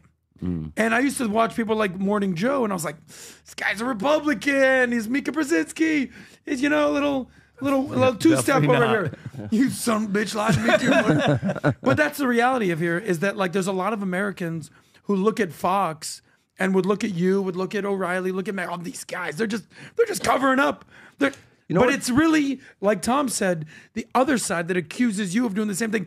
They're the ones that's doing it. So they got me. What motivates you to do this great podcast every week? What motivates you guys to do this? I come for the comments mostly. But at the I love the comments. In the words of Rush Limbaugh, we are equal time. Sean Hannity would be nothing without me. How's that one? Oh, really? Is that what he said? No. He was a friend. But His he brother's used been to- my agent my whole career. No, but he used to say, I am equal time. I am talent on loan from God. You guys don't like my impressions. That's it. I'm done. I'm going to retire. Listen, Hannity, Yeah. you I wanna stick to do being one- a journalist. I wanna do I'll tell one- you the what comedy motivates- to Tom. Here's the thing. I will tell you, I am more interested. I feel this is a moment in history where really emerging voices, we're all spokes in a wheel. This is why, you're asking me about other hosts, and I'm like, I wish them well. I have no ill will towards anybody. And whether they're right or wrong doesn't matter, because at the end of the day, what I learned in 2024 is the American people will sift through it. They're hip to the fact that these other people lie, distort, manipulate. They're full of crap. They know that they hate Trump, and they don't believe him. They're dead. You should, we haven't talked about Colbert. I mean, I've watched this decline. The most fascinating thing is, in TV, you get minute-by-minute ratings. You can look at your show and see what people don't like, and you can make adjustments. You can. I've been watching him and Kimmel and Fallon, and it's just getting faster and faster. Embarrassing. What happened to this guy? I don't know what your numbers you are. wanna read the- I guarantee you have more viewers and listeners on your podcast than that idiot has. And the worst part is he's not funny. Thank you. No, he's not funny in my eyes. By the way, he was number one for 7 years straight. Wow. 7 years straight ahead of Fallon and Kimmel. And this is all which Trump means hating, that Pat? this guy's getting fired. What's this, Rob, that you have from the different evolutions of Yeah, here's a montage of Stephen Colbert over the years in regards to Trump. Oh, he's a Go for it. Trump How do you has do this been in real sworn time? in as president of the United States. I know. Listen. We're just as confused as you are. Joe Biden did it. I sat down and just started crying with relief. And Evie said, you never have to talk about him again. And then I cried with joy. After a bizarre and vicious campaign fueled by a desperate need not to go to jail, Donald Trump has won the 2024 election. Next year will be our last season. The network will be ending The Late Show in May. After I shredded money like the federal government. $40 million a year the show was losing. Exactly. So here's my question to Sean. Sean, you're losing that much money. What keeps it going? Like, we'll get to the WNBA if we get there, but if you're hemorrhaging that much money, is it worth? Because he's just, by the way, he's a political activist. He's not a comedian. Have you ever heard of somebody go, let's go watch Stephen Colbert do stand-up? Never. He's not funny. Well, you just said it, but before that, never. He just works for them. Well, yeah, exactly. I do stand-up comedy. I've never seen this guy. That to me is 15 writers writing your freaking monologue. You're reading it off a freaking teleprompter. He's not funny at all, but is it worth losing $40 million to donors to just have you go up there and just bash Trump? No. I mean, That's what I'm saying. And it took this long. It took this long for them to say, okay, enough is enough. By the we way, can't lose another $40 million. Here's my prediction. Kimmel's next and Fallon after. They already got cut back to 4 days a week. Look, I completely understand that I have an obligation to my radio stations and to my audience and to Fox. I've got to deliver. And the only way you deliver, you described all the characteristics that will make you successful earlier. And that is, you work hard, you do your homework, you care about what you're saying, you're authentic, you take chances, you do every adjective you used I thought was dead on. Let me ask you, do we have one last story? Because that's your helicopter out there. It's 11:02. No. What time? You got to run to the show? No, I do. They can wait. Okay, I got one You're more way story I more want to do. important. One more story I want to do is the Newsom How do you story. know that's a helicopter? You didn't feel out there? that? You didn't hear We're on that? the airport. Well, we can You'll tell see what's the a plane property. and what's a chopper. It says 11 acres. 1987. I'm not hearing that well. So he finally found you. Rob, if you can Get to pull the up chopper, Hannity. Rob, if you can pull up the Newsom story, okay? Oh, my buddy California. Gavin. Exactly. Don't you love That's this what I guy? want to go to. So California tied for the highest unemployment rate in the country, okay?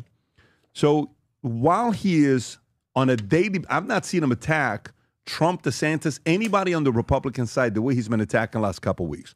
Very aggressive the way he's been doing it. Called Trump a son of a bitch. He called Yes, he Trump a did. son of a bitch on Sean He Ryan. said, Yes, "You he damn did. to him." Making it in the Bay is harder than ever. The latest job number came up. California is now tied with Nevada as the highest unemployment rate in the country at 5.4%, while the national average is 4.1%. Rob, if you have the clip, is this it? Go ahead and play this clip. Go ahead and play this clip. Job numbers show California is now tied with Nevada for the highest unemployment rate in the country. The state's unemployment rate went up slightly over the past month to 5.4%, but that is still above the national average. You're seeing it right here at 4.1%. Okay, so with the comments he's making on Sean Ryan, President Trump, son of a bitch, all this other stuff he's doing, calling out Florida's number one for this. Rob, if you want to go on Twitter, the one tweet that I put, if you can go to the one that I put up, Rob, where he reacts to DeSantis. He's trying to call out DeSantis right there. Zoom in a little bit on his tweet, and then, so he says Florida at the bottom. I'm going to read his first. Florida, 51 in mental health care, number one in home insurance costs, number one in elder fraud, all right? And then go above it. California, number one in taxes, number one in homelessness, number one in outbound migration, number one in gas prices, but he's taking the focus off of California and Florida. Well, now you could add to your list number one and the highest unemployment rate in the country. That's right. And that was a day before that announcement was made. Did you watch when I had DeSantis debate? Of course. Oh, okay, so all I did in that debate was put up, here's schools number one in Florida, here's schools in California at the bottom, right? Here's crime here. And I was very meticulous in my research. If I got one thing wrong, I was going to get the crap kicked out of me. I kept putting it up. Taxes, crime, quality of life, all of this, homelessness, put it all up there. They were pissed at the end of Who's they? His whole team. I can imagine. Who was facts hurt? Newsom. Oh, yeah. Behind the scenes, they were furious. So because he got destroyed? I don't know if he got destroyed, though, guys. I mean, you remember we watched this, and the way... his ability to spin. Okay, but the numbers speak for itself. Yeah. You think about this. I think he does want to run. That's my guess. Look, he can be very, very charming in person. If he was in this room, he would schmooze you. Part of you would say reluctantly, you would even like him. However, the numbers are going to dictate. His policies will be what is his demise. His record will be his demise. He has to defend, being a sanctuary state, sanctuary city. How many, who are the names of the people that were murdered and raped and victims of violent crime in California under his sanctuary state policies? He's going to have to answer for all of that. And, right now he's not being held accountable. It was that was fun to do. I by the way, do you think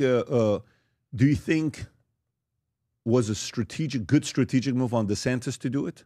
Big time. You think so? Yeah, I thought he did very well. I really did. But do you think it was a good move? Because he was in the competition. Newsom was not. So it brought more positive attention to Newsom.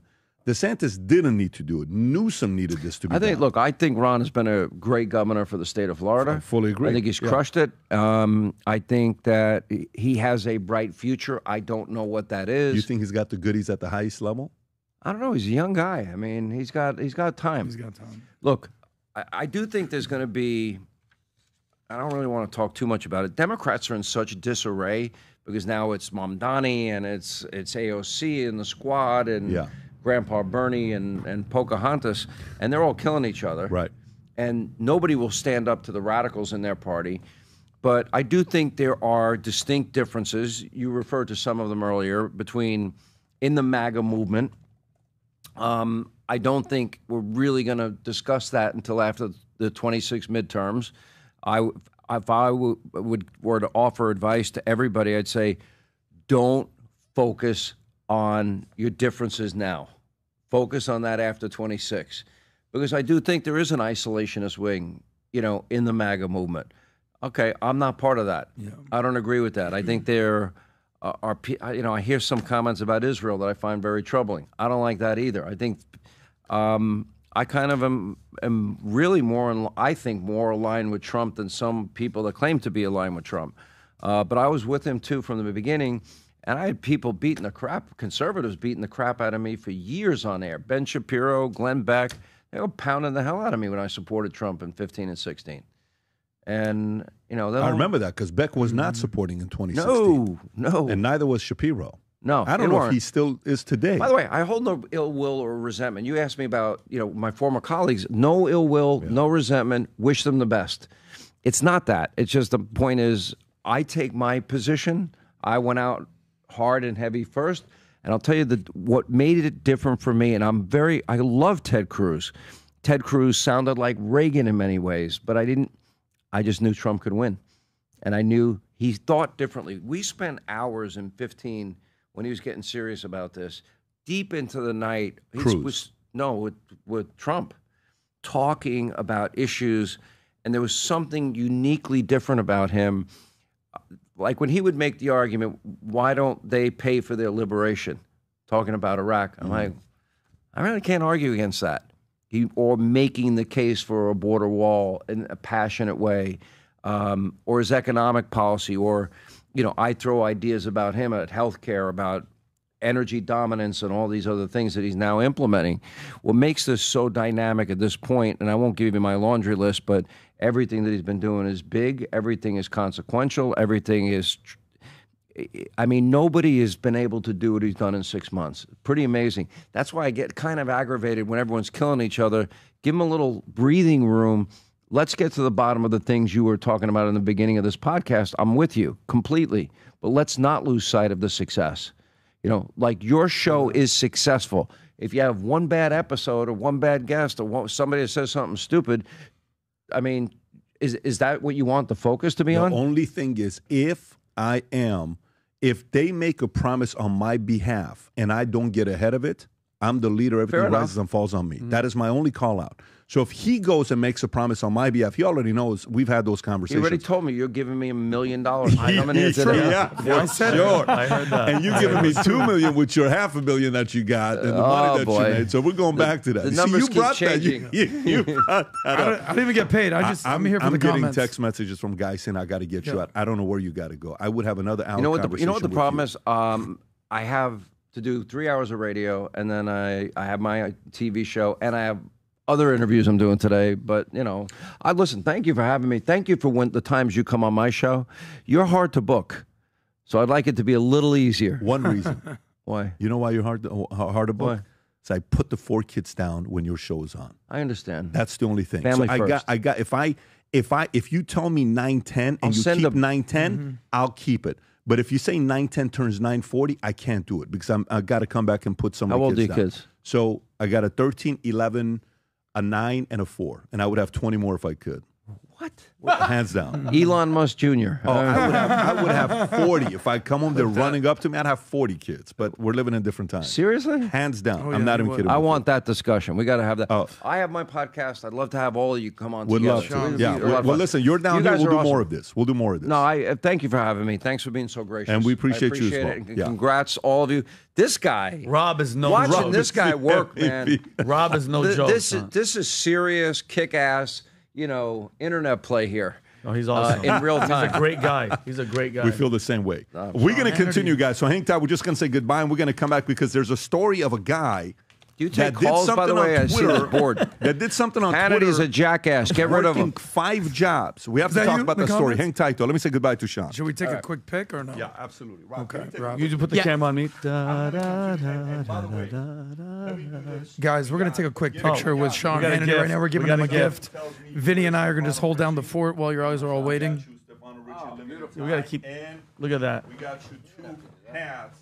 Look at this. That our future looks bright. Oh, man. And we got you one there we future go. looks bright with New York on the side of it because I know part of you is New York, and we got a future looks bright with Florida on the side of it. So we're going to put this in here for you. Sean Hannity. Maybe a pen for Sean Hannity to sign, Rob? Adam, real quick. Come on. Yes, sir. Is there a pen for Mr. Hannity? Everybody. And then let's get the Sharpie for Sean to sign, and we'll continue the podcast. I love it. Tom, Vinny, get in there. All right, 3, 2, 1.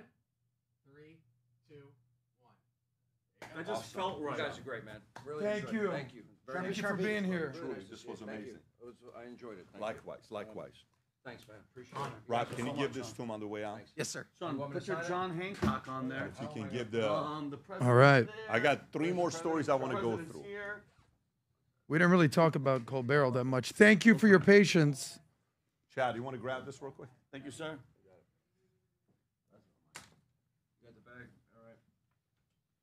Safe travels. We'll do it again. Congrats on all your success. All of you guys. Thank you, Thank sir. you, Sean. I Great appreciate show. A lot you. of fun. Thank you so much. Smart. Thank you.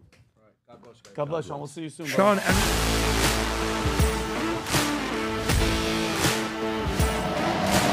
You're not one of the best. You're the best in your space. I had huge drive because I just wanted to be more. I didn't want to settle. I'm going to find some way to do more. Martha Stewart.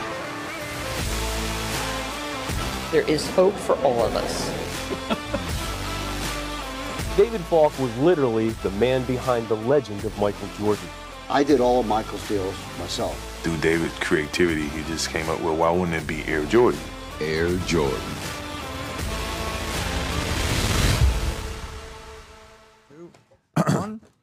Listen, whatever you do, don't miss this year's Vol Conference. I'm telling you right now, whatever you do, don't miss this year's Vol Conference with David Falk, Martha Stewart, Tony Robbins, and I. If you're somebody that's got ambitions in business, you run a business, you want to network around other people that have similar values and they're running businesses together in the same room, nearly 12,000 people, Vol Conference, go get registered. Get your ticket. I'm getting text messages left and right from people I've known for 20 years telling me, oh, my God, I'm going. A guy from 25 years ago texted me saying I'm taking my entire executive team. Some of the tickets are selling out. So go to thevolconference.com. Get your ticket now.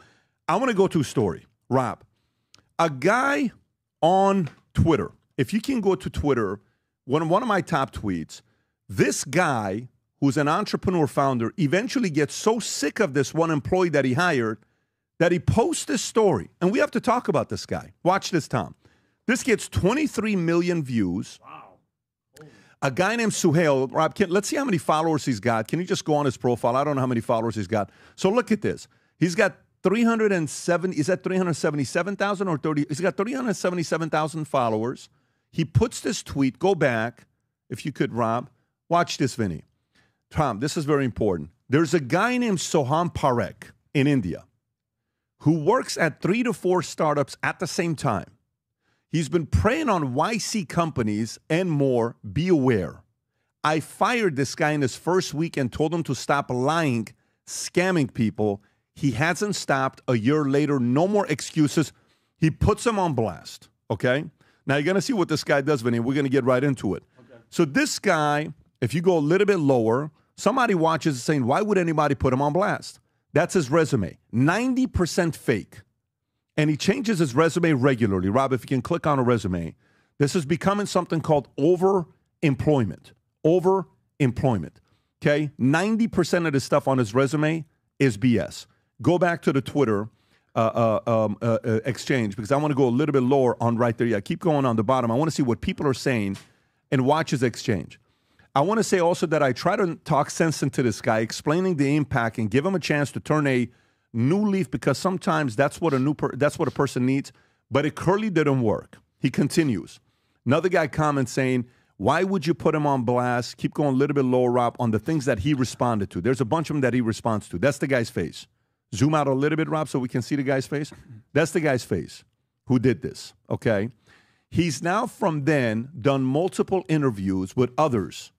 They've asked him. He's been on podcasts. He's come back trying to apologize. What feedback can he give me? How can I change? Other business owners responded in this tweet with him, saying, well, why did you do this? He says, well, one time we even sent him a laptop because he said he claimed that he lived in the U.S. So we sent him a laptop in the U.S., but it went to his sister's house. We got the laptop back. He's lied to so many other people that people eventually started responding. Now he's trying to change. So then one company offers this guy, Tom, a $250,000 a year job to work out of San Francisco. Guess what he said? No. You know why? Because it's working from the office. Says, no, I can't do that because he can't bullshit everybody. Okay? So as the story continues, and I'm looking at this, this is what I tweeted at the top, Rob, if you can zoom in a little bit. Working from home mainly favors the one working from home. If you're that good at working from home, start your own business. You claim you're that disciplined, start your own business. This happened to us multiple times since the pandemic, and they don't even care. They don't care when you fire them because it's not hard to find the next victim. These types of people are going to find so many business owners to go through. The case study gets even more interesting, Tom, which is actually funny to be thinking about.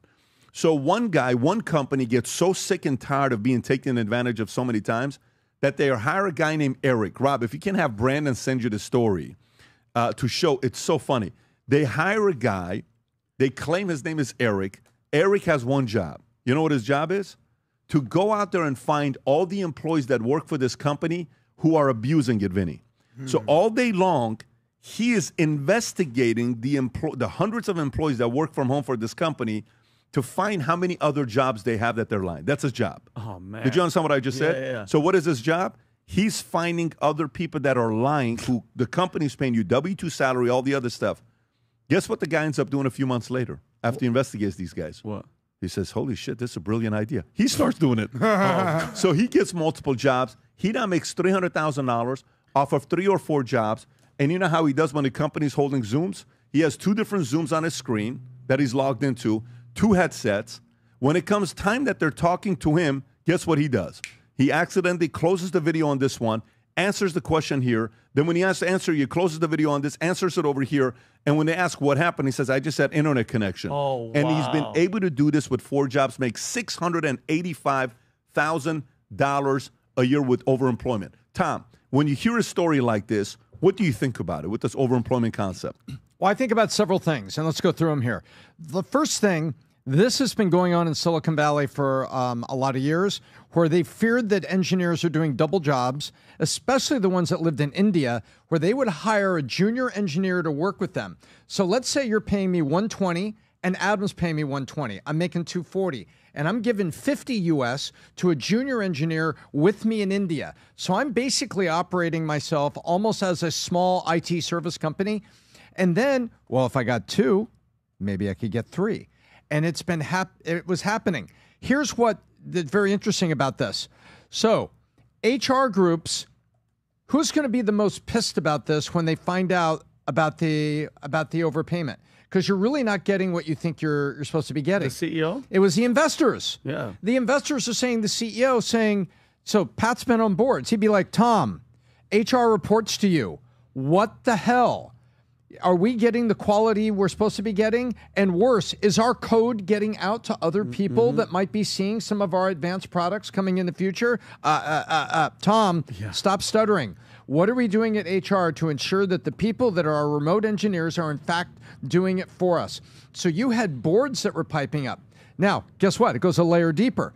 Because of all the AI hiring and some of the stuff that people were trying to do, what is the last thing that Silicon Valley usually puts on new inventions? Compliance, controls, and restrictions.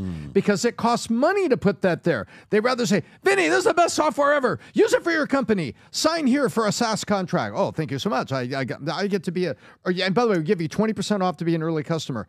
Boom. So guess what? The last thing's in there is control. What is the last thing that came onto Facebook that they then got dragged before state attorney generals? Controls about bullying, controls about porn, controls about what young kids were seeing. Remember? Why wasn't that in the beginning? Because there were documents inside Meta, because you were making money on ads doing it that way. And so controls, restrictions, and compliance comes later. So what's happening right now is the inmates are running the asylum. That is the one big headline here. The engineers are using the very tools and techniques of technology and remote work to fraudulently have multiple jobs, and some of them are actually trying to deliver by having junior engineers with them. And so what's going on now that's in the sheer light of day is Silicon Valley doesn't want to talk about that the inmates are actually running the asylum, that they don't have controls, they don't have restrictions, and when they hire a compliance officer, the compliance officer said, why am I running around busting my ass for $140,000 a year? That was the last guy Pat talked about. I could invent 2 more compliance officers. I could make 300,000 checking up on people. So guess what? The cop that was watching all of the prohibition in Chicago said, I can make more money actually helping and being part of this than just being a cop. You know what? That's what I'm going to do. That's the story, by the way. Look at this. A millennial made $300,000 secretly working multiple jobs while tasked with catching others doing the same. Wow. The cop decided to be part of it and make money. That's right. And the guy that claimed he had 4 or 5 jobs, all nonsense, like he wasn't working, He claimed he was working 140 hours a week, and he graduated from Mumbai University. This is one of the interviews. He actually doesn't answer the question. You can play the first 30 seconds to just kind of hear how he talks. Watch this here. Go for it. True. It is true. And yeah, I would, love to add color to it, but, that is true. Yeah. I guess the question is, do you believe that you were in violation of your own employment contracts, or do you believe that there was some sort of legal loophole that allowed you to do this without committing any sort of legal violation? I mean, honestly, I think going back to like how it even like started to happen and what the motivations were, would probably have a lot of stress. Obviously, I would want to like preface with saying like I'm not proud of what I've done. That's not something that I endorse either. You can pause it right there, Rob. So the question becomes this, Tom: whose fault is this? Well, it's the moral failing of the employees, so that's bad that the employees did this. But guess what? It's what I was talking about. Silicon Valley got scammed by some of its own tools and techniques. And there's a lot of companies out there that suddenly realized this was going on. And it's like, it's their fault. I think the investors are the ones should be upset. This is, wait a minute. You caused this. You told me people were going to work for home, but you were going to check up on it. Obviously, you didn't. Yep. Obviously, you didn't have the tools in there. Well, wait a minute. Can you tell me that these people working 2 jobs weren't stealing our code, using it for other things? Well, wait a minute. No, you can't tell me that. And so when you allow people to work remote, and then you put all in these tools that enable remote, and then the backgrounds and everything that you can put on Zoom to make remote look as authentic as possible, you open yourself up to it. And so you know what? The companies that allowed it, Pat, opened themselves up to it. And guess what? You can't open a bank nowadays without compliance and being, have the right kind of people there and controls the regulations. But in the wild west of Silicon Valley, you could do what you want, and it's left to the board and the CEOs to make the decisions to say, look, this all on them. I put on it's the employer. them. It's them. I put on the entrepreneur. Adam, I want to go one more story, but go for it. Your thoughts with on you. this? Well, I might be a little counterintuitive here, but what's the big deal here? Because on one end, we're making fun of people who don't work their tail off and don't respect work-life balance, or basically want to do the 4-day thing and 30-hour thing. I'm not advocating for what this guy's doing, but we're telling people go get side hustles, go get the gig economy, basically keep working, get your, increase your market share. That's not what he's doing. He's not doing Uber on the weekend. Don't conflate the two issues. Hold on, Tom. He's defrauding 3 companies simultaneously, claiming to be working for them full time. That's what it is. Okay, but here's my question. If he's actually doing a good job and he's supposed to be working 40 hours. He's not getting his job done. That's why the guy fired him after a week. Then if he's not doing a good job, if then you just would have fire paid the guy. attention to the story, you would have known that that's what I said in the first 30 seconds. So let me go to the next story. That's how he got busted. The idea with we this suddenly guy, realized things were late not happening. Sometimes I wonder why I talk. The idea with this story is, the following. It's on the employer, but it comes down to the following. 5 years ago during COVID, everybody said, go get the bag and get your money. Go, if another person pays you whatever, multiple, whatever, do it. I had a guy that got a raise with us due to threats, and one of my COOs gave him a raise 3 times. And the last time he asked for the raise, I said, now it's on you. He's schooling you, and you're falling for the trap. The guy ends up going from a $55,000 a year salary to a $120,000 at another company. The company realizes he's not real. They end up firing the guy, and he's back to making $55,000 a year. We had a guy just last year, okay, who we were paying W-2. That's what I'm telling you. It's on you, on us. Mm-hmm. Guy's got a W-2 full-time job with us. We're on a Zoom. Let's just say this guy's working out of Arizona. And I know, because of people that he's working with at his new company, that he's working 2 multiple full-time jobs. I'm paying a full-time salary. This guy's got 2 full-time salaries. And I know he's got a full-time salary because the guy from the other company knew us because of Valuetainment related, and he told us. Mm-hmm. Do you understand what's going on here? Yeah. So he moves to the other. Dipping. He moves to the other city, claiming that he's still working full-time for us from the city that we hired him from, because where his family's from. We're on a Zoom, and I said, "So how's everything in Phoenix, Arizona?" I know he's not in Phoenix. I know he's not been in Phoenix for 2 months, and he says, "Oh, things are very good here." And very hot, very dry. He's not in Phoenix, Arizona. He's in a different place. You know what happened to him? Boom, we're moving on. Next person. Because you know what it really comes down to is you're building your reputation and you're building your character and your career. That's going to catch up to you long term. And you have to be very careful with this. So whether you're somebody that's watching this and saying, I don't even know why they're talking about this, many employers are being affected by this. And many younger people in their career think this is cool to do. Long term, people won't hire you if they find that this is what you're doing. But if you're so great at working from home, go start a business. If you're so good that you can work 140 hours a week, one of the main reasons why people don't start a business is they're not willing to work 140 hours a week. They're not willing to work 120 hours a week. But go do your thing. By the way, another thing that we talk about at the Vault Conference, if you haven't yet registered, get your tickets, bring your team with you. These are the types of things we process with everybody that's in the room. Let's go to the next story that I want to go to. Next story I want to go to. Okay. How YouTube won the battle for TV viewers. Okay. This is a Wall Street Journal story. Adam, is this the one that you send in a group text? Or yes, sir. I think this is the one that you send a group text. Yeah, very good article.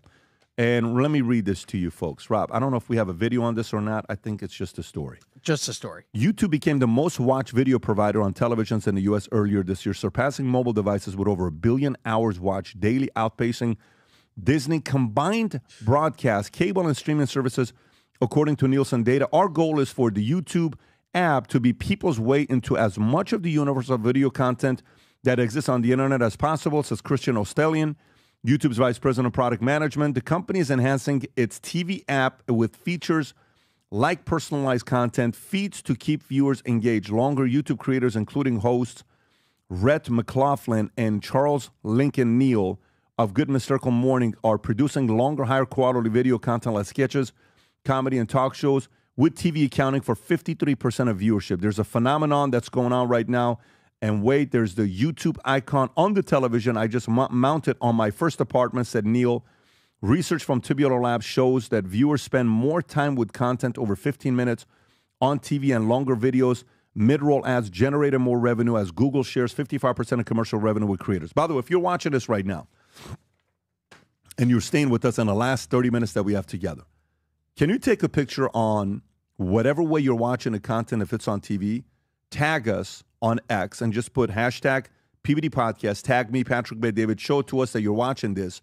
I'm curious how you consume the content, because when Rob was showing me the numbers last week, we had one of our best executive meetings ever quarterly. Tom called it the best one ever.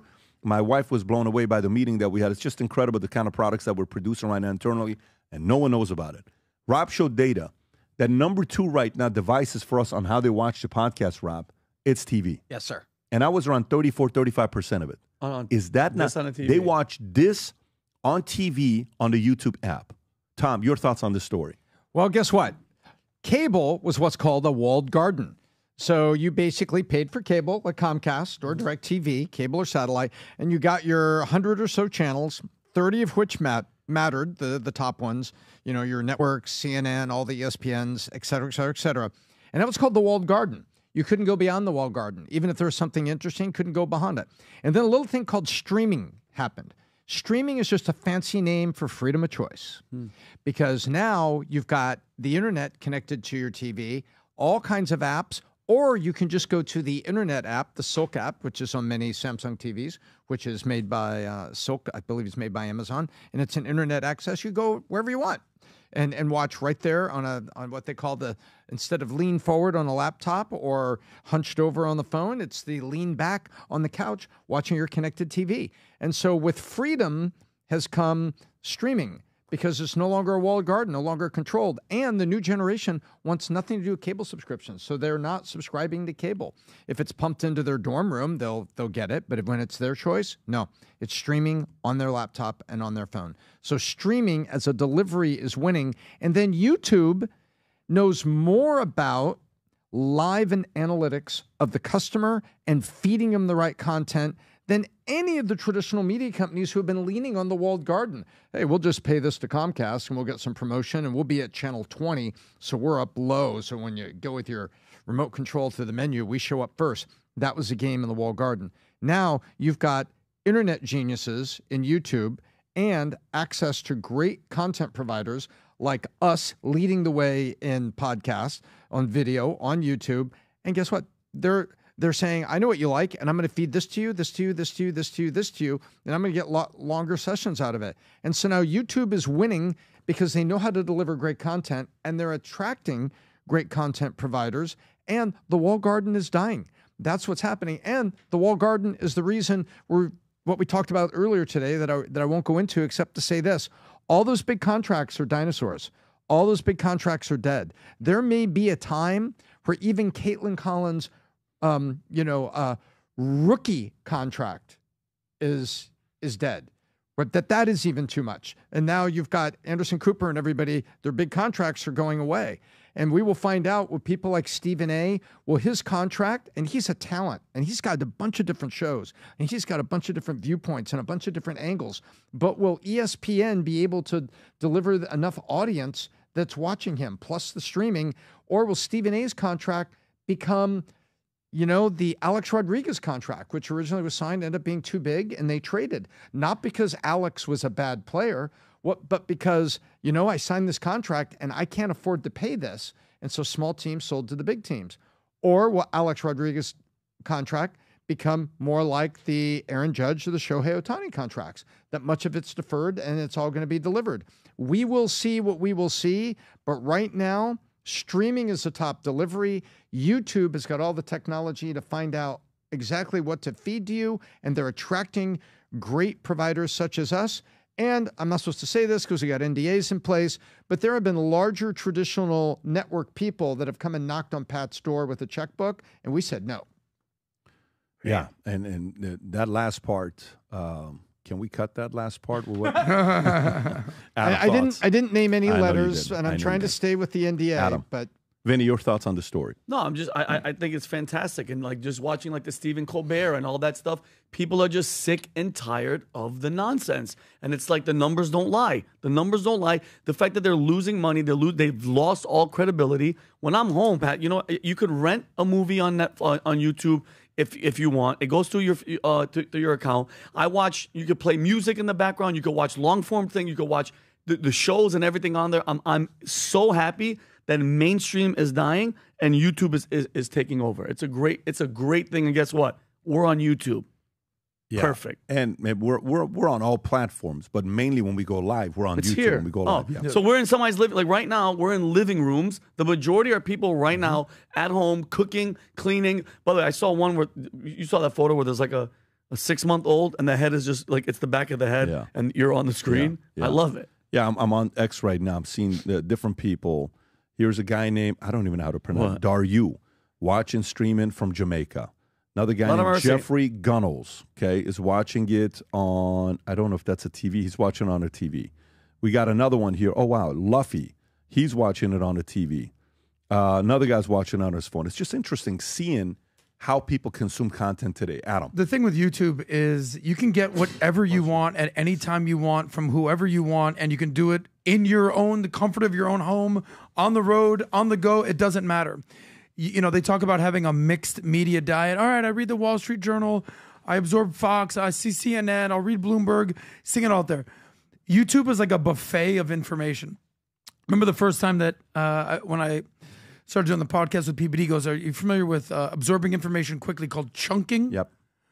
I don't watch YouTube unless it's 2x speed. Everything I've listened to, if someone walks into a room and I'm listening to something, they're like, dude, are you insane?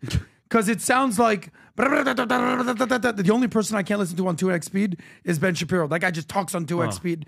But anything you want to learn, anything you want to know, information you'd ever need is on YouTube. So versus we all grew up in the 80s and 90s, whatever. We'd have to sit down on the couch, wait for our show to come on. If it's a half-hour show, it's really only 21 minutes, and there's 9 minutes of commercials. You're waiting. You might not even like the show, but your sister wants to watch the show. Those days are over. So YouTube allows you to do what the hell ever you want to do. It's like BK, do it your way. And then the last thing of this, to talk about profitability, to talk about Stephen Colbert, YouTube doesn't have to pay you anything. It's like, if you're doing a farm league or AAA, unless you're good, YouTube will pay you zero money. Do you know what percentage of YouTube channels have over 100,000 subscribers. What percentage? Small, very small. Less than 1%. Yeah. Less than 1%. So you have all these people starting to do content, starting to build channels, starting to get eyeballs. YouTube can monetize those, put advertising behind it, and you won't make one penny. It's like a farm league. And if you get to 100,000 or 1 million, then YouTube will basically start paying you. But it's a great model for YouTube. True. Horrible for Watch people this. who want to try to make Look at money this. early. Look at this. Yeah, what's this? Look at these tweets, Rob. Go back on the hashtag if you cannot. Look at that. So this Tommy is Boy. Chef Merry Christmas. Boyer Bill, watching a TV. By the way, whoever's birthday it is, Happy happy birthday. to you. Okay, that's one. Chef Here's V. another one. Watching from the bedroom. Still haven't gotten out of bed. Marie, whatever you're doing, I mean that. Listen, That looks. Hey, but It's 8:30. It's California, We bro. love you for watching, Marie McDonald. Go ahead, go to the next one. We forget California is very early when we Exactly. start. This is another one on TV. If you zoom in, it's a Vizio TV. Melody Moses watching Nice. it Hi, off Melody. TV. So this TV thing is really becoming a Interesting. thing. We look good. Right? We look good. Vinny, We you have look that good. stat? You look No, really we good, look by you the look way. tan. Look at Yeah, you. listen, I mean Like that's a just freaking byproduct model. of living It's in almost Florida and like- a couple weeks in Hamptons. It's almost like you're Middle Eastern or Yeah, Tehran. Tehran. Tehran. That Tehran thing, Iranians were, by the way, What's the your way- take on YouTube, by the way? I you, think you I- got in on YouTube early. What was first video you ever did? If On I got early. I got in 2013. YouTube was That's 04. The kinda OGs came in early. early. Yeah. No, when I got on, there was already PewDiePie 100 million subs. There was True already that, a bunch true of that, guys true that had already established a name. We got started. First clip we uploaded was December. Go to that one with my pink socks on, which is absolutely fantastic. 2 It's minutes with Pat. embarrassing, but if you go to oldest, go to the second one right there. Yeah, what's the date on that? 12 years. Okay, can you just see what the date is? It is November 16th there you of go. 2012. November 16th. Please don't watch it. Okay, skip it. Don't watch it because the socks I got on are gotta just see these socks. fantastic. Look Oh at that. wow, look at this. This is PBD, how old are you here? By the way, Wow. this is pause I know it. who bought my grandmother's couch. Tom, watch your language. So that's us Wow, in Tom's Woodland trying Hills. PBD. That's This us is a in first. Woodland Hills. And guess what it looks like? It looks like the mountains are on fire in California in the back, if you look closely. They usually are. But I'll tell you what, Pat. Based on that couch, sit up, guy. Sit up straight. Look at the way You're he's sitting. chill, but you're comfortable. Sit PBD, up. with the pink socks and that Yeah. couch, you could have been in Chatsworth from the stories I No, hear. I was in Chatsworth. I knew a lot of the people in Chatsworth. But you can remove this clip, Rob. But because sometimes- some people can go behind. I know Rob is enjoying this. You know how they say like What's it's that? better to not necessarily be first. Sometimes it's better to be second Yeah, or third. Friendster was first. Nobody Exactly. uses Or Friendster, Napster yeah. was first, whatever it was. A lot of people started doing YouTube in 04, 05, 08. They're just like, I've been doing this for 5 years, 10 years. Yeah. I'm out. And then all of a sudden you're building upon their Yeah. momentum. Yeah. Well, look, the reality of it is the game is changing, which is Mhm. good. Independent content creators are getting a voice, which is good. A lot of them will be at the Vault Conference this year. And for those of you guys that are saying, well, maybe I should create content. Maybe I should start a side gig. Maybe I should team up with somebody. Maybe I should go raise some capital. Maybe I should. Guy asked me a question on Connect. It's like, well, my mother just assigned me to be the CEO of the business, and I don't know what to do. And I'm like, listen, how many conferences do you go to? Once you get into business, a lot of the secret sauces are going to the events to learn from other people. And if you haven't yet, I'm telling you this right now, guys, if you haven't yet registered for this, go on that QR code, make a decision. Don't tell me you have events on those days. Don't tell me next year. Please do not be part of the community that says, I'm for sure going to go next year. There's nothing more annoying than people that say next year. You're your own worst enemy because you keep putting things off. Get registered. Bring you and your wife and say, babe, we got big dreams, big plans. We got to go around other people that got big dreams, big plans, and learn from them. Get a ticket for you and your spouse, your partner. Come spend 3.5 days with us in Orlando, September 8th through the 11th. Cannot wait to see all of you there. God bless everybody. Take care. Bye-bye, bye-bye.